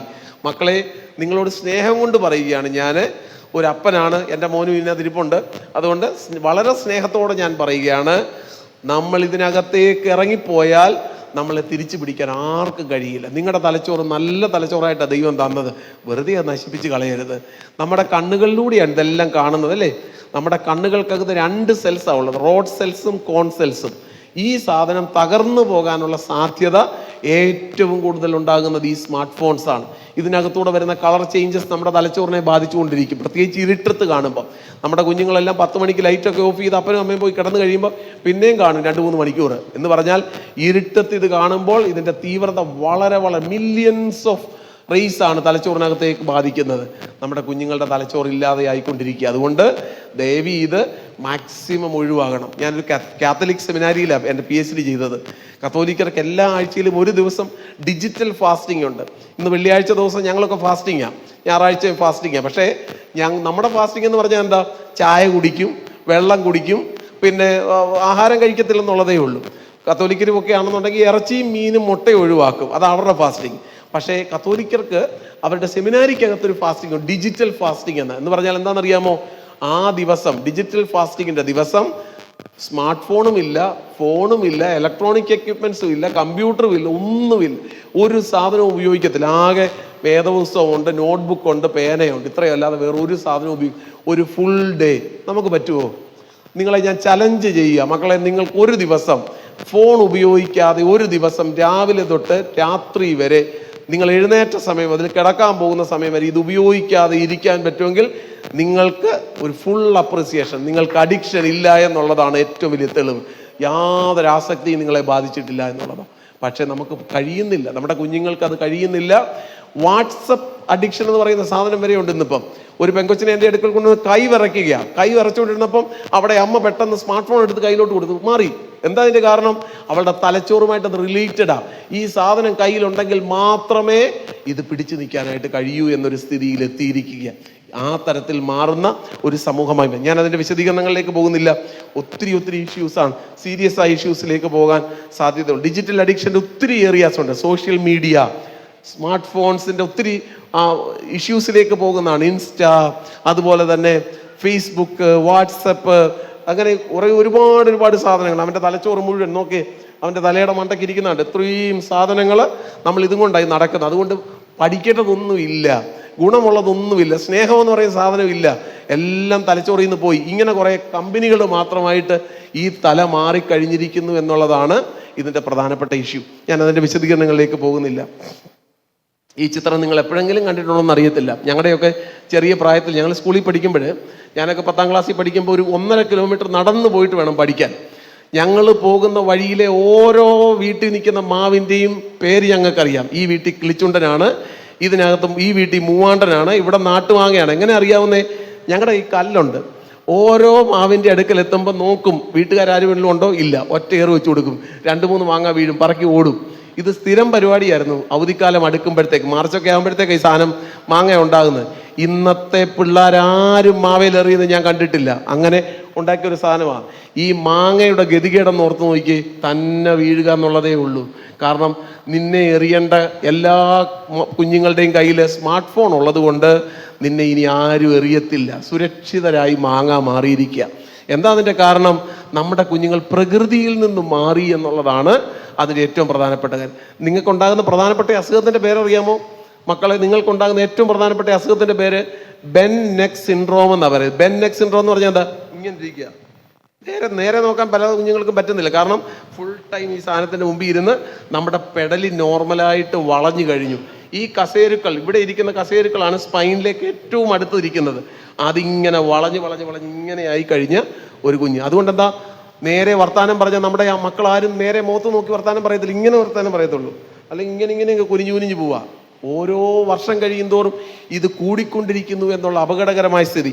സമയം കുറവുള്ളത് കൊണ്ട് ഞാൻ ഓടിച്ചു പോകാം. നിങ്ങളിങ്ങനെ പടം കണ്ടാൽ മതി, ഞാൻ ഇനി വിശദീകരിക്കത്തില്ല. വളരെ രസകരമായിട്ട് ആങ്ങളെയും പെങ്ങളും കൂടെ സന്തോഷവതിരായിരിക്കുക. എന്താ? അവർക്ക് ആഗ്രഹമുള്ളത് അവരുടെ കയ്യിൽ കിട്ടിയത് കൊണ്ട് അവരതിരിക്കുക. പാലുകുപ്പിക്ക് വേണ്ടിയുള്ള കരച്ചിലല്ല, സ്മാർട്ട് ഫോണിന് വേണ്ടി നിലവിളിക്കുന്ന കുഞ്ഞിനെയാണ് നമുക്ക് കാണാൻ കഴിയും. ഇതിൻ്റെ അടുത്ത അപകട സ്ഥിതിയാണ് ഈ കാണുന്ന സാധനം, ഗാംബ്ലിങ്. ഇന്ന് നമ്മുടെ ഫോണിലൂടെ ചതിക്കുഴികളുടെ വലിയൊരു ലോകത്തേക്കാണ് നമ്മുടെ കുഞ്ഞുങ്ങൾ ചെന്നുപെടുന്നത്. നമ്മുടെ അപ്പൻ്റെയും അമ്മയുടെയും കയ്യിരിക്കുന്ന പണം അറിയാതെ ഒഴുകിപ്പോകാൻ സാധ്യതയുള്ളൊരു വലിയ മാർക്കറ്റാണ് ഈ ഗാംബ്ലിംഗ് എന്ന് പറയുന്ന മേഖല. അറിഞ്ഞോ അറിയാതെയോ നമ്മുടെ മക്കൾ അതിനകത്തേക്ക് ചെന്നുപെടുകയാണ്. എവിടെയാണ് ഇതിൻ്റെ സാധ്യത? ഒന്ന്, ഒരു ഡിജിറ്റൽ എപ്പിഡമിക്. ലോകം കോവിഡ് കാലത്ത് 2020 ഏപ്രിൽ മാസത്തിൽ കണ്ട ഒരു എപ്പിഡമിക് ഉണ്ടായിരുന്നു. എന്താ? പാൻഡമിക് അല്ലേ? കോവിഡ് എന്ന് പറയുന്ന ഒരു പാൻഡമിക് ലോകം മുഴുവൻ വ്യാപിച്ചു. ഇതുപോലെയുള്ളൊരു ഡിജിറ്റൽ എപ്പിഡമിക്ക. ഒരു വീട്ടിൽ 3 പേരുണ്ടെങ്കിൽ 3 സ്മാർട്ട് ഫോണിൽ 3 ലോകത്താ. ആ തരത്തിലേക്ക് പോയ ഒരു സമൂഹമായി മാറിക്കഴിഞ്ഞു. ഇത് അവസാനം എത്തിപ്പെടുന്ന സ്ഥലമാണ് ലോൺലിനെസ്, ഏകാന്തത. ജീവിതത്തിൽ ഒരിക്കലും തിരികെ വരാൻ കഴിയില്ല. ഇവർക്ക് കൗൺസിലിംഗ് 2nd സ്റ്റേജ് വരെ പറ്റത്തുള്ളൂ. 3rd സ്റ്റേജിലേക്ക് എത്തിയാൽ സൈക്കാട്രിക് മെഡിസിനിലേക്കാണ് പോകുന്നത്. ഒരിക്കലും തിരിച്ചു വരാൻ പറ്റാത്ത ഒരു സ്ഥിതിയിലേക്ക് എത്തും. 3 പേര് ഏകാന്തതയുടെ പ്രധാനപ്പെട്ട പ്രശ്നങ്ങളിലൂടെ പോകുന്നു. 4ാമത്തെ ആൾ കൗൺസിലറുടെ അടുക്കൽ ഇരിക്കുന്നതാ നമുക്ക് കാണാൻ കഴിയുന്നത്. രൂക്ഷമായ സിൻഡ്രോമിലേക്ക് പോകാം. നമ്മുടെ പെൺകുഞ്ഞുങ്ങളെയൊക്കെ ഏറ്റവും കൂടുതൽ ചതിക്കുഴിയിൽപ്പെടുത്തിയിട്ടുള്ള സാധനമാണ് സൈബർ റിലേഷൻഷിപ്പ് അഡിക്ഷൻ. അപ്പുറത്തിരിക്കുന്ന ചേട്ടൻ നല്ല കിളി പോലത്തെ ശബ്ദമായിരുന്നു. ആ ചേട്ടനുമായിട്ട് ആളിനെ കാണാതെ തന്നെ പരിചയപ്പെട്ടു, പ്രേമത്തിലായി. പരിചയപ്പെട്ടയാളിനെ നേരിട്ട് കാണുമ്പോഴാണ് ഞെട്ടിപ്പോകുന്നു. 73-കാരൻ 19-കാരിയെ പ്രേമിച്ചതാരാ? 79-കാരൻ അപ്പച്ചനാ. അപ്പം ഇങ്ങനെ ഉള്ളൊരു ചതിക്കുഴിയാണ് സൈബർ റിലേഷൻഷിപ്പ് അഡിക്ഷൻ. ഇതൊക്കെ വർദ്ധിച്ചുകൊണ്ടിരിക്കുക. നമുക്ക് പിടിച്ചാൽ നിൽക്കുന്നതിനപ്പുറത്തേക്ക് ഈ സാധനം പോയിക്കൊണ്ടിരിക്കുക. കുടുംബത്തിൽ പോലും ഈ ഒരു റിസ്ക് ഫാക്ടർ ഉണ്ടായിക്കൊണ്ടിരിക്കുക. എന്താ ഇതിൻ്റെ പ്രശ്നം? ഇത് രൂക്ഷമായി കഴിയുമ്പോൾ സാഡ് എന്ന് പറയുന്ന ഒരു അപകടകരമായ സ്ഥിതിയിലേക്ക് എത്തും. അതാണ് സോഷ്യൽ ആൻസൈറ്റി ഡിസോർഡർ. വളരെ രൂക്ഷമായ രോഗമാണ്. ചില കുഞ്ഞുങ്ങളെങ്കിലും ചെന്നുപെടുന്ന അടുത്തൊരു ലോകമാണ് പോണോഗ്രഫി. ലൈംഗികതയുടെ അശ്ലീലത്തിൻ്റെ ഒരു മേഖലയിലേക്ക് എത്തിപ്പെടാനുള്ള സാധ്യതയുണ്ട്. അങ്ങനെ പോയവരാണ് ഫാമിലി കൗൺസിലിംഗ് ഞങ്ങളുടെ അടുക്കലൊക്കെ വന്ന് വളരെ ഗുരുതരമായ ഇഷ്യൂസിലേക്ക്. ഞാനൊരു 1-2 കാര്യം കൂടെ ചേർത്ത് പറഞ്ഞിട്ട് ഞാൻ അവസാനിപ്പിക്കുക. ഒന്ന്, ഒരു അഡോളസന്റ് റിലേഷൻഷിപ്പ്. നമ്മുടെ മക്കളൊക്കെ ആരെയാണ് സ്നേഹിക്കേണ്ടത്, എവിടെയാണ് സ്നേഹിക്കേണ്ടത് എന്നെപ്പോഴും ഓർത്തിരിക്കണം. എന്താ? പ്രേമം നല്ലതാണോ? വേദപുസ്തകം മുഴുവൻ പ്രേമത്തിൻ്റെ പുസ്തകമാണ്. പക്ഷേ പ്രേമിക്കേണ്ടതിനൊരു പ്രായമുണ്ട്. അതിനു മുമ്പ് നമ്മൾ പ്രേമിക്കാൻ പോയാൽ നമ്മൾ അപകടക്കുഴിയിൽ ചെന്ന് പെടാനുള്ള സാധ്യതയുണ്ട്. കാരണം വൈകാരികമായ പ്രേമമാണ് ഒരു 19-20 വയസ്സ് വരെയുള്ള പ്രേമം. അന്നേരം നമ്മൾ ഈ പുറമേ കാണുന്ന സാധനങ്ങളെ മാത്രമേ ഇഷ്ടപ്പെടും. നല്ല കണ്ണ്, ആ മൂക്ക് കൊള്ളാം, ആ നെറ്റിത്തടം കൊള്ളാം എന്നൊക്കെ പറഞ്ഞ് നമ്മളങ്ങ് പോയി പ്രേമിക്കും. പക്ഷെ അകത്തെ സാധനത്തെ നമ്മൾ പ്രേമിക്കത്തില്ല. കല്യാണം കഴിഞ്ഞ് കഴിയുമ്പോഴാണ് പിന്നെ ഇടിയും നാശവും അടിപിടി ബഹളവും ഒക്കെ ആയിട്ട് പിന്നെ ഞങ്ങളെയൊക്കെ തിരക്കി പിറക്കി വരുന്നത്. കാരണം എന്താ? പുറമേയുള്ള പെരിഫറൽ ലവ് ആണ്. അതുകൊണ്ട് ഓർത്തിരിക്കണം, ഒരു കാരണവശാലും നിങ്ങൾ അകപ്പെട്ടു പോകുന്ന പ്രേമത്തിൻ്റെ യാഥാർത്ഥ്യം തിരിച്ചറിയാതെ പോയാൽ അപകടം നിങ്ങളുടെ തൊട്ടടുത്തുണ്ട്. നിങ്ങളുടെ ഭാവി മോശമായി പോകാൻ, ദോഷമായി തീരാൻ സാധ്യതയുണ്ടെന്നുള്ളത് ഒരിക്കലും മറന്നു പോകരുത്. അഡോളസന്റ് റിലേഷൻഷിപ്പ് എന്ന് പറഞ്ഞാൽ എന്താ? നമുക്കൊരു 12-13 വയസ്സാകുമ്പോഴത്തേക്ക് നമ്മുടെ ശരീരത്തിനകത്ത് സെക്ഷൽ ഹോർമോൺസും ഗ്രോത്ത് ഹോർമോൺസും ഒക്കെ ഇങ്ങനെ കയറി വരും. അത് വരുമ്പോഴത്തേക്ക് നമുക്കറിയാതെ തന്നെ നമ്മൾ വളർന്നു, നമ്മൾ മെച്ചുറായി എന്നൊക്കെയുള്ള ചിന്ത വരും. ഈ ചിന്തയിൽ നിന്ന് നമ്മൾ എവിടെ എത്തും? നമുക്കറിയാതെ ഓപ്പോസിറ്റ് സെക്സുമായിട്ടൊരു റിലേഷൻഷിപ്പ് ഉണ്ടാകും. ദൈവം വെച്ചിരിക്കുന്ന ഒരു സംവിധാനമാണ്, അതിനകത്ത് തെറ്റൊന്നുമില്ല. പക്ഷേ നമുക്കൊരു ബൗണ്ടറി ഇടുക എന്നുള്ളതാണ് ഈ പുസ്തകം വെച്ചിരിക്കുന്ന പ്രമാണം. ബൗണ്ടറി എന്ന് പറഞ്ഞാൽ എന്താ? ഇവിടം വരെ എനിക്ക് പോകാം, ഇതിനപ്പുറത്തോട്ട് പോകാനായിട്ട് പെർമിഷൻ ഇല്ല. സ്നേഹം നല്ലതാണ്, കൂട്ടായ്മയൊക്കെ നല്ലതാണ്. പക്ഷേ കൂട്ടായ്മയ്ക്ക് അപ്പുറത്തേക്ക് ചാടരുത്. ചാടിയാൽ ഞാൻ അപകടക്കുഴിക്കകത്ത് ചെന്നുപെടാൻ സാധ്യതയുണ്ട്. ഇത് നമ്മൾ എപ്പോഴും ഓർത്തിരിക്കും. ഞാനതിൻ്റെ വിശദീകരണത്തിലേക്ക് പോകേണ്ടതാണ്, പക്ഷേ സമയമില്ലാത്തതുകൊണ്ട് ഞാൻ ആ ഭാഗം വിശദീകരിക്കുന്നില്ല. ഒത്തിരി ഇഷ്യൂസിനകത്തേക്ക് പോയി അപകടം സംഭവിക്കാനുള്ള സാധ്യതകൾ സംഭവിക്കുന്ന ഒരു കാലമാണ് കൗമാരം. അതുകൊണ്ട് കൗമാരം എന്ന് പറയുന്ന സമയത്ത് എന്ത് ചെയ്യണം? കൗമാരപ്രായത്തിൽ ഈ തരത്തിലുള്ളതായ ബന്ധങ്ങൾ വരുമ്പോൾ നിങ്ങൾ ഓർക്കണം, നിങ്ങളെ ഇപ്പോൾ സ്നേഹിക്കാൻ അവൈലബിൾ ആയിട്ടുള്ളത് ആരാ? നിങ്ങളുടെ അപ്പനും അമ്മയുമാണ്. അതിനപ്പുറത്ത് നിങ്ങൾക്ക് ഇനിയും സ്നേഹം പങ്കുവയ്ക്കാനുള്ള സമയം വരുന്നുണ്ട്. എപ്പോഴാ? ഒരു 24-25 വയസ്സൊക്കെ ആകുമ്പോൾ വിവാഹമെന്ന് പറയുന്ന സംവിധാനം ദൈവം വെച്ചിരിക്കുന്ന ഏറ്റവും ശ്രേഷ്ഠമായ ഒരു ഇൻസ്റ്റിറ്റ്യൂഷനാണ്. അതിനകത്തേക്ക് എത്തുമ്പോൾ നിങ്ങൾക്ക് ഈ സ്നേഹം ഇഷ്ടം പോലെ ഹോൾസെയിലായിട്ട് കിട്ടും. അന്നേരം നമുക്ക് ആവശ്യത്തിന് ഇത് ഉപയോഗിക്കാൻ പറ്റും. അതുവരെ നമ്മൾ ഇതിനെ കൺട്രോൾ ചെയ്ത് മുൻപോട്ട് കൊണ്ടുപോകേണ്ടതായിട്ടുണ്ട്. അത് വളരെ പ്രധാനപ്പെട്ടതാണ്. ഇതിനാണ് നമ്മൾ സെക്സ് എഡ്യൂക്കേഷൻ എന്ന് പറയുന്നത്. എനിക്കറിയത്തില്ല, IPCയുടെ കരിക്കുലം ഞാൻ കുറച്ച് കണ്ടിട്ടുണ്ടെങ്കിൽ പോലും Assemblies of God Sunday school കരിക്കുലത്തിനകത്ത് ഞങ്ങൾ ഇന്റർമീഡിയറ്റ് എന്ന് പറയുന്ന ക്ലാസ്സിനകത്ത് ഇത് ചേർത്തിട്ടുണ്ട്. സെക്സ് എഡ്യൂക്കേഷൻ, നിങ്ങളുടെ ലൈംഗിക വിദ്യാഭ്യാസം, നിങ്ങൾ ആരാണ്, ആണ്, പെണ്ണ്, ആ വ്യക്തിത്വത്തെക്കുറിച്ചുള്ള വികാസത്തെക്കുറിച്ചുള്ള കൃത്യമായ അവബോധം. എന്തിനാ ഇതിൻ്റെ പ്രാധാന്യതയെക്കുറിച്ച് പഠിപ്പിക്കുന്നത്? നിങ്ങൾ ആരാണെന്ന് തിരിച്ചറിയാൻ, നിങ്ങളുടെ സെക്ഷുവൽ ആസ്പെക്ട്സ് എന്താണെന്ന് തിരിച്ചറിയാൻ, അതിൻ്റെ ഉപയോഗം എന്താണെന്ന് തിരിച്ചറിയാൻ, അതെവിടെയാണ് ഉപയോഗിക്കേണ്ടതെന്നുള്ളത് തിരിച്ചറിയാൻ, ഇതൊക്കെ കൃത്യമായി മനസ്സിലാക്കണം. ആ സംവിധാനത്തിലൂടെ നമുക്ക് നമ്മെ തന്നെ കൺട്രോൾ ചെയ്ത് കൊണ്ടുപോകാൻ, ഞാൻ ആരാണ് എന്നുള്ള ബോധ്യത്തിൽ നിൽക്കാനൊക്കെ നമുക്കിടയായിത്തീരും. അത് വളരെ പ്രധാനപ്പെട്ടതാണ്. ഇല്ലാതെ വന്നാൽ എന്ത് ചെയ്യും? അപകടകരമായ സ്ഥിതിയിലേക്ക് എത്താനായിട്ട് സാധ്യതയുണ്ട്. ലൈംഗിക അരാജകത്വം എന്ന് പറയും. സെക്ഷുവൽ എക്സ്പ്ലോഷൻ്റെ ഭാഗമായിട്ട് നമ്മളൊക്കെ ചെന്നുപെടുന്ന, എൻ്റെ കൂടെ നിങ്ങൾക്ക് അങ്ങ് ഭയങ്കര താല്പര്യമാണെങ്കിൽ വന്നാൽ ഞാൻ കാണിക്കാം. ഞാൻ ഒരു എയ്ഡ്സ് റീഹാബിലിറ്റേഷൻ സെൻ്ററിൽ ഒരു കോവർക്കറായിട്ട് പ്രവർത്തിക്കുന്നുണ്ടായിരുന്നു കുറച്ച് വർഷങ്ങൾക്ക് മുമ്പ്. 10, 22, 23, 25 വയസ്സൊക്കെ ആകുമ്പോൾ തന്നെ ജീവിതം ഹോമിക്കപ്പെട്ടു പോയ എത്രയോ ചെറുപ്പക്കാർ, അപകട സ്ഥിതി അവർ തിരിച്ചറിഞ്ഞില്ല. അന്നത്തെ ആനന്ദലഹരിക്കകത്ത് അവർ ചെന്ന് ചാടിയതാ, പക്ഷെ തിരിച്ചു കയറാൻ പറ്റില്ല. അറിയാതെ ഈ സാധനം ഫ്രീ ആയിട്ട് അങ്ങ് ശരീരത്തിലേക്ക് കയറും.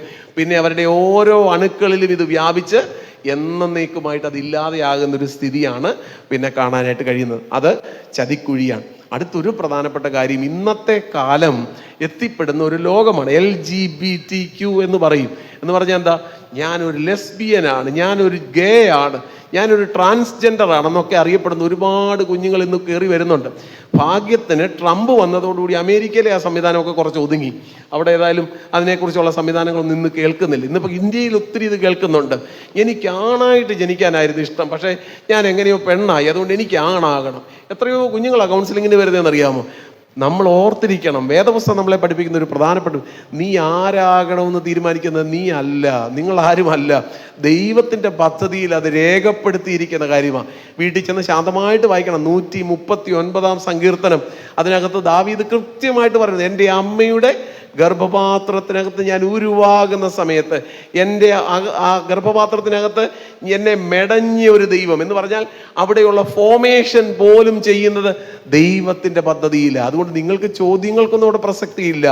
നിങ്ങളെ ആക്കി വെച്ചിരിക്കുന്ന ജെൻഡറിൽ നിങ്ങൾ വിശ്വസ്തയോടുകൂടി മുൻപോട്ട് പോകാനുള്ള കഴിവുണ്ടാകണം. അടുത്തൊരു പ്രധാനപ്പെട്ട കൺസെപ്റ്റ്, 2 ഭാഗം കൂടെ പറഞ്ഞ് നിർത്താം. എനിക്ക് തന്ന സമയം 3 മിനിറ്റ് അതിക്രമിച്ചു, ഞാൻ വേഗത്തിൽ നിർത്താം. ഒരു പ്രധാനപ്പെട്ട കാര്യം ഓർത്തിരിക്കണം, ഏറ്റവും പ്രധാനപ്പെട്ടതാണ് സൂയിസൈഡ് പ്രിവെൻഷൻ. ചെറിയൊരു പ്രയാസം ഉണ്ടാകുമ്പോൾ, ഒരു കുഞ്ഞു വേദന ഉണ്ടാകുമ്പോഴത്തേക്ക് നമ്മുടെ പിള്ളേരൊക്കെ വെയിൻ കട്ട് ചെയ്യുന്നു, തൂങ്ങാൻ ശ്രമിക്കുന്നു, ചാവാൻ തുടങ്ങുന്നു. എന്താ കാര്യം?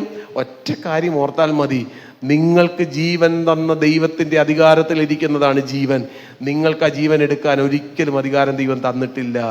ഏത് പ്രതിസന്ധിയാണെങ്കിലും, പരാജയമാകട്ടെ, തോൽവിയാകട്ടെ, ഒറ്റപ്പെടലാകട്ടെ, നിരാശയാകട്ടെ, മുമ്പോട്ട് പോകാനുള്ള സാധ്യതകളില്ലാത്ത, അതിൻ്റെ എല്ലാ മധ്യത്തിൽ ദൈവം നിങ്ങളുടെ കൂടെയുണ്ട്, ദൈവ സാന്നിധ്യം നിങ്ങളുടെ കൂടെയുണ്ട്. ഈ ബോധ്യം നിങ്ങൾ ഒരിക്കലും മറന്നു പോകരുത്.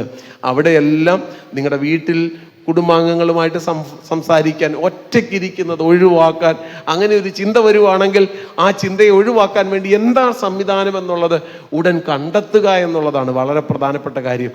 അതിനായിട്ട് നിങ്ങൾ ഓരോരുത്തരും പരിശ്രമിക്കണം. ചിലപ്പോൾ പരാജയമൊക്കെ വരുമ്പോൾ ചത്താ മതി എന്നൊക്കെ ചിന്തിക്കുന്നവരുണ്ടാകാം. യോന അങ്ങനെ ചെയ്ത ആളാം, ഏലിയാവ് അങ്ങനെ ചെയ്തയാളാ. പക്ഷേ അവരുടെയൊക്കെ ജീവിതത്തിൽ ഒരു പ്രധാനപ്പെട്ട കാര്യമുണ്ടായിരുന്നു. യൂദ തൂങ്ങിച്ചത്തതുപോലെ പോയി കെട്ടിത്തൂങ്ങി ചത്തില്ല. അത് നല്ല കയറുമല്ല വാങ്ങിച്ചത്, വെറും അവിടെ കിടന്ന ലോക്കൽ കയറല്ല പുള്ളി കെട്ടി തൂങ്ങിച്ചത്തെ.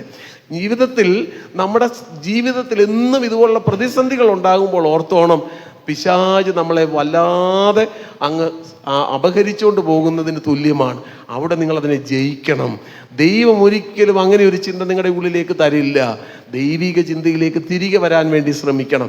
പാസ്റ്ററെ ഒന്ന് വിളിക്കാൻ, അല്ലെ പാസ്റ്റർ വൈഫിനെ ഒന്ന് വിളിക്കാൻ, അല്ലെങ്കിൽ നിങ്ങൾക്ക് ഇഷ്ടമുള്ള ഒരു മെൻറ്ററെ വിളിക്കാൻ, നിങ്ങളുടെ സൺഡേ സ്കൂൾ അധ്യാപകനെ ഒന്ന് വിളിക്കാൻ. എനിക്ക് വല്ലാത്ത ഭാരം, വല്ലാത്ത നിരാശ, എനിക്ക് വേണ്ടി ഒന്ന് പ്രാർത്ഥിക്കാമോ എന്ന് പറഞ്ഞാൽ അവിടെ തീരാവുന്നതേ ഉള്ളൂ പ്രശ്നം. പിന്നെ അപ്പുറത്തോട്ട് പോകേണ്ടി വരില്ല. ജീവിതത്തിൽ എന്നും ഓർക്കണം, മുൻപോട്ട് പ്രതീക്ഷകളോടുകൂടി വേണം പോകാൻ. അവസാനിപ്പിക്കുകയാണ്. വിശദീകരണത്തിൻ്റെ സമയം എന്നെ ദൈവദാസൻ തന്ന സമയത്തിന് ഒരു 6-7 മിനിറ്റ് ഞാൻ അതിക്രമിച്ചെടുത്തു. ഞാനിവിടെ അവസാനിപ്പിക്കുകയാണ്. നിങ്ങളോടൊപ്പം എന്നും കൂട്ടായ്മ ആചരിക്കാൻ ദൈവസഭയുണ്ട്, ദൈവജനം പ്രാർത്ഥിക്കാനുണ്ട്, ഒരുപാട് സംവിധാനങ്ങൾ നമുക്കുണ്ട്. അതുകൊണ്ട് നിങ്ങൾ ഒറ്റയ്ക്കല്ല, നിങ്ങൾ ആരും ഒറ്റയ്ക്കാണെന്ന് വിചാരിക്കരുത്. നിങ്ങളുടെ കൂടെ എപ്പോഴും ഞങ്ങളെല്ലാവരും ഉണ്ട്. നിങ്ങൾക്ക് ഏത് സമയത്ത് ഏതൊരാവശ്യമുണ്ടായാലും കർത്തൃദാസനും കുടുംബവും ഉണ്ട്, ദൈവസഭയുണ്ട്, കുടുംബങ്ങളുണ്ട് എന്ന ചിന്ത നിങ്ങളുടെ മനസ്സിനകത്ത് എപ്പോഴും രജിസ്റ്റർ ചെയ്തിരിക്കണം. നിങ്ങളുടെ പരാജയങ്ങളുടെ മധ്യത്തിൽ, നിങ്ങളുടെ വീഴ്ചയുടെ മധ്യത്തിൽ, നിങ്ങളുടെ ഏത് സാഹചര്യത്തിൻ്റെ മധ്യത്തിലും നിങ്ങളുടെ കൂടെ ഇരിക്കാൻ ഞങ്ങൾ ഓരോരുത്തരും ഉണ്ടെന്നുള്ളതായ ബോധ്യം മക്കളെ നിങ്ങൾക്ക് എല്ലാവർക്കും ഉണ്ടാകണം. അങ്ങനെയുള്ളപ്പോൾ നിങ്ങൾ നിരാശപ്പെട്ടു പോകില്ല. നിങ്ങളെ ചിലപ്പോൾ കുറ്റപ്പെടുത്തിയെന്നിരിക്കാം, ചിലപ്പോൾ വേദനിപ്പിച്ചെന്നിരിക്കാം. അതൊന്നും ഓർത്ത് ഭാരപ്പെടേണ്ട. അതിൻ്റെ അടുത്ത ലെവല് അത് തുടരത്തില്ല. അതിൻ്റെ അടുത്ത ലെവല് നിങ്ങൾക്ക് വേണ്ടി അനുഗ്രഹിക്കപ്പെട്ട ഭാവി ഒരുക്കാൻ ദൈവം പദ്ധതികൾ ഒരുക്കിയിട്ടുണ്ട് എന്ന് മാത്രം ഓർക്കുക. ഞാനത് വിശദീകരിക്കേണ്ടതാണ്, സമയമില്ലാത്തതുകൊണ്ട് ഞാൻ നിർത്തുക. കൗൺസിലിംഗ് ഒരു ലാസ്റ്റ് റിസോർട്ടല്ല, പക്ഷേ ഞങ്ങളൊരു ഹെൽപ്പിന് വേണ്ടി എപ്പോഴും കൂടെയാണ്. ഞാൻ അസംബ്ലീസ് ഓഫ് ഗോഡിൻ്റെ മലയാളം ഡിസ്ട്രിക്റ്റിൻ്റെ കൗൺസിലിങ്ങിൻ്റെ ചുമതല വഹിക്കുന്നത് കൊണ്ട് ഞാൻ സാധാരണ പറയാറുണ്ട്, നിങ്ങൾക്ക് വീട്ടിൽ എന്തെങ്കിലും പ്രയാസമുണ്ട്, അത് വീട്ടിൽ പറഞ്ഞാൽ എന്തെങ്കിലും പ്രയാസം ഉണ്ടാകുമെന്ന് തോന്നിയാൽ എന്നെ വിളിക്കാൻ പറയും. എന്നെ കുഞ്ഞുങ്ങളൊക്കെ സാധാരണ വിളിക്കാറുണ്ട്. വിളിക്കുമ്പോൾ ഞങ്ങളാൽ കഴിയുന്ന ഹെൽപ്പ് ചെയ്തു കൊടുക്കാനായിട്ട് കഴിയും. ദൈവദാസനെ വിളിക്കാം, ദൈവദാസൻ്റെ കുടുംബത്തെ വിളിക്കാം, അവരൊക്കെ നിങ്ങളെ സഹായിക്കാൻ വേണ്ടി കൂടെ ഉണ്ടാകും. ഓർത്തിരിക്കണം, നമ്മുടെ 5 പ്രധാനപ്പെട്ട പില്ലറുകളായി ഞാൻ പറഞ്ഞ 5 പ്രധാനപ്പെട്ട ആസ്പെക്ട്സും നമ്മുടെ കൂടെ ഈ അധ്യയന വർഷത്തിലുണ്ടെങ്കിൽ നിങ്ങൾ പരാജയപ്പെടില്ല. ദൈവത്തിൻ്റെ സാന്നിധ്യത്താൽ, ദൈവത്തിൻ്റെ കൃപയാൽ നിങ്ങൾക്ക് മുൻപോട്ട് പോകാനായിട്ട് കഴിയും. എന്തൊക്കെയാണ് ഒന്നുകൂടെ ഞാനൊന്ന് റിപ്പീറ്റ് ചെയ്തിട്ട് ഞാൻ നിർത്തുകയാണ്. ഒന്ന്, ഏറ്റവും പ്രധാനപ്പെട്ടതായിട്ട് യേശു കർത്താവ് നമ്മുടെ ഗുരുനാഥനായി കൂടെ ഉണ്ടാകണം. രണ്ടാമതായി പരിശുദ്ധാത്മാവ് നമ്മുടെ വഴികാട്ടിയായിട്ട് കൂടെ ഉണ്ടാകണം. 3, സത്യവേദ പുസ്തകം നമ്മുടെ മാനുവലായി, നമ്മുടെ തലവാചകമായി എപ്പോഴും നമ്മുടെ കൂടെയുണ്ട്. 4, ചേർത്ത് പിടിക്കുന്ന ഒരു കുടുംബം നമ്മുടെ കൂടെ ഉണ്ടാകണം. കൂട്ടായ്മ ആചരിക്കുന്ന ഒരു ചേർച്ച് നമ്മുടെ കൂടെ ഉണ്ടാകണം. ഈ 5 കാര്യങ്ങൾ നിങ്ങൾ ചേർത്ത് പിടിച്ച് മുൻപോട്ട് പോയാൽ തീർച്ചയായിട്ടും ദൈവനാമത്തിൽ വളരുന്ന ഒരു വ്യക്തിയായി, ദർശനദീപ്തമായ അനുഗ്രഹങ്ങൾ പ്രാപിക്കുന്ന ഒരു വ്യക്തിയായി നിങ്ങൾക്ക് മുൻപോട്ട് പോകാൻ കഴിയും. കർത്താവ് നിങ്ങളെ ഓരോരുത്തരെയും അതിനായിട്ട് സഹായിക്കട്ടെ. അനുഗ്രഹിക്കപ്പെട്ട ഒരു അധ്യയന വർഷം നമ്മുടെ പ്രിയ കുഞ്ഞുങ്ങൾക്ക് കർത്താവ് നൽകട്ടെ എന്ന് ആത്മാർത്ഥമായിട്ട് പ്രാർത്ഥിക്കുന്നു. ഏത് വെല്ലുവിളികളെ അതിജീവിക്കാനുള്ള ഉൾക്കരുത്ത് കർത്താവ് നിങ്ങൾക്ക് നൽകട്ടെ എന്ന് ആത്മാർത്ഥമായി പ്രാർത്ഥിച്ചുകൊണ്ട്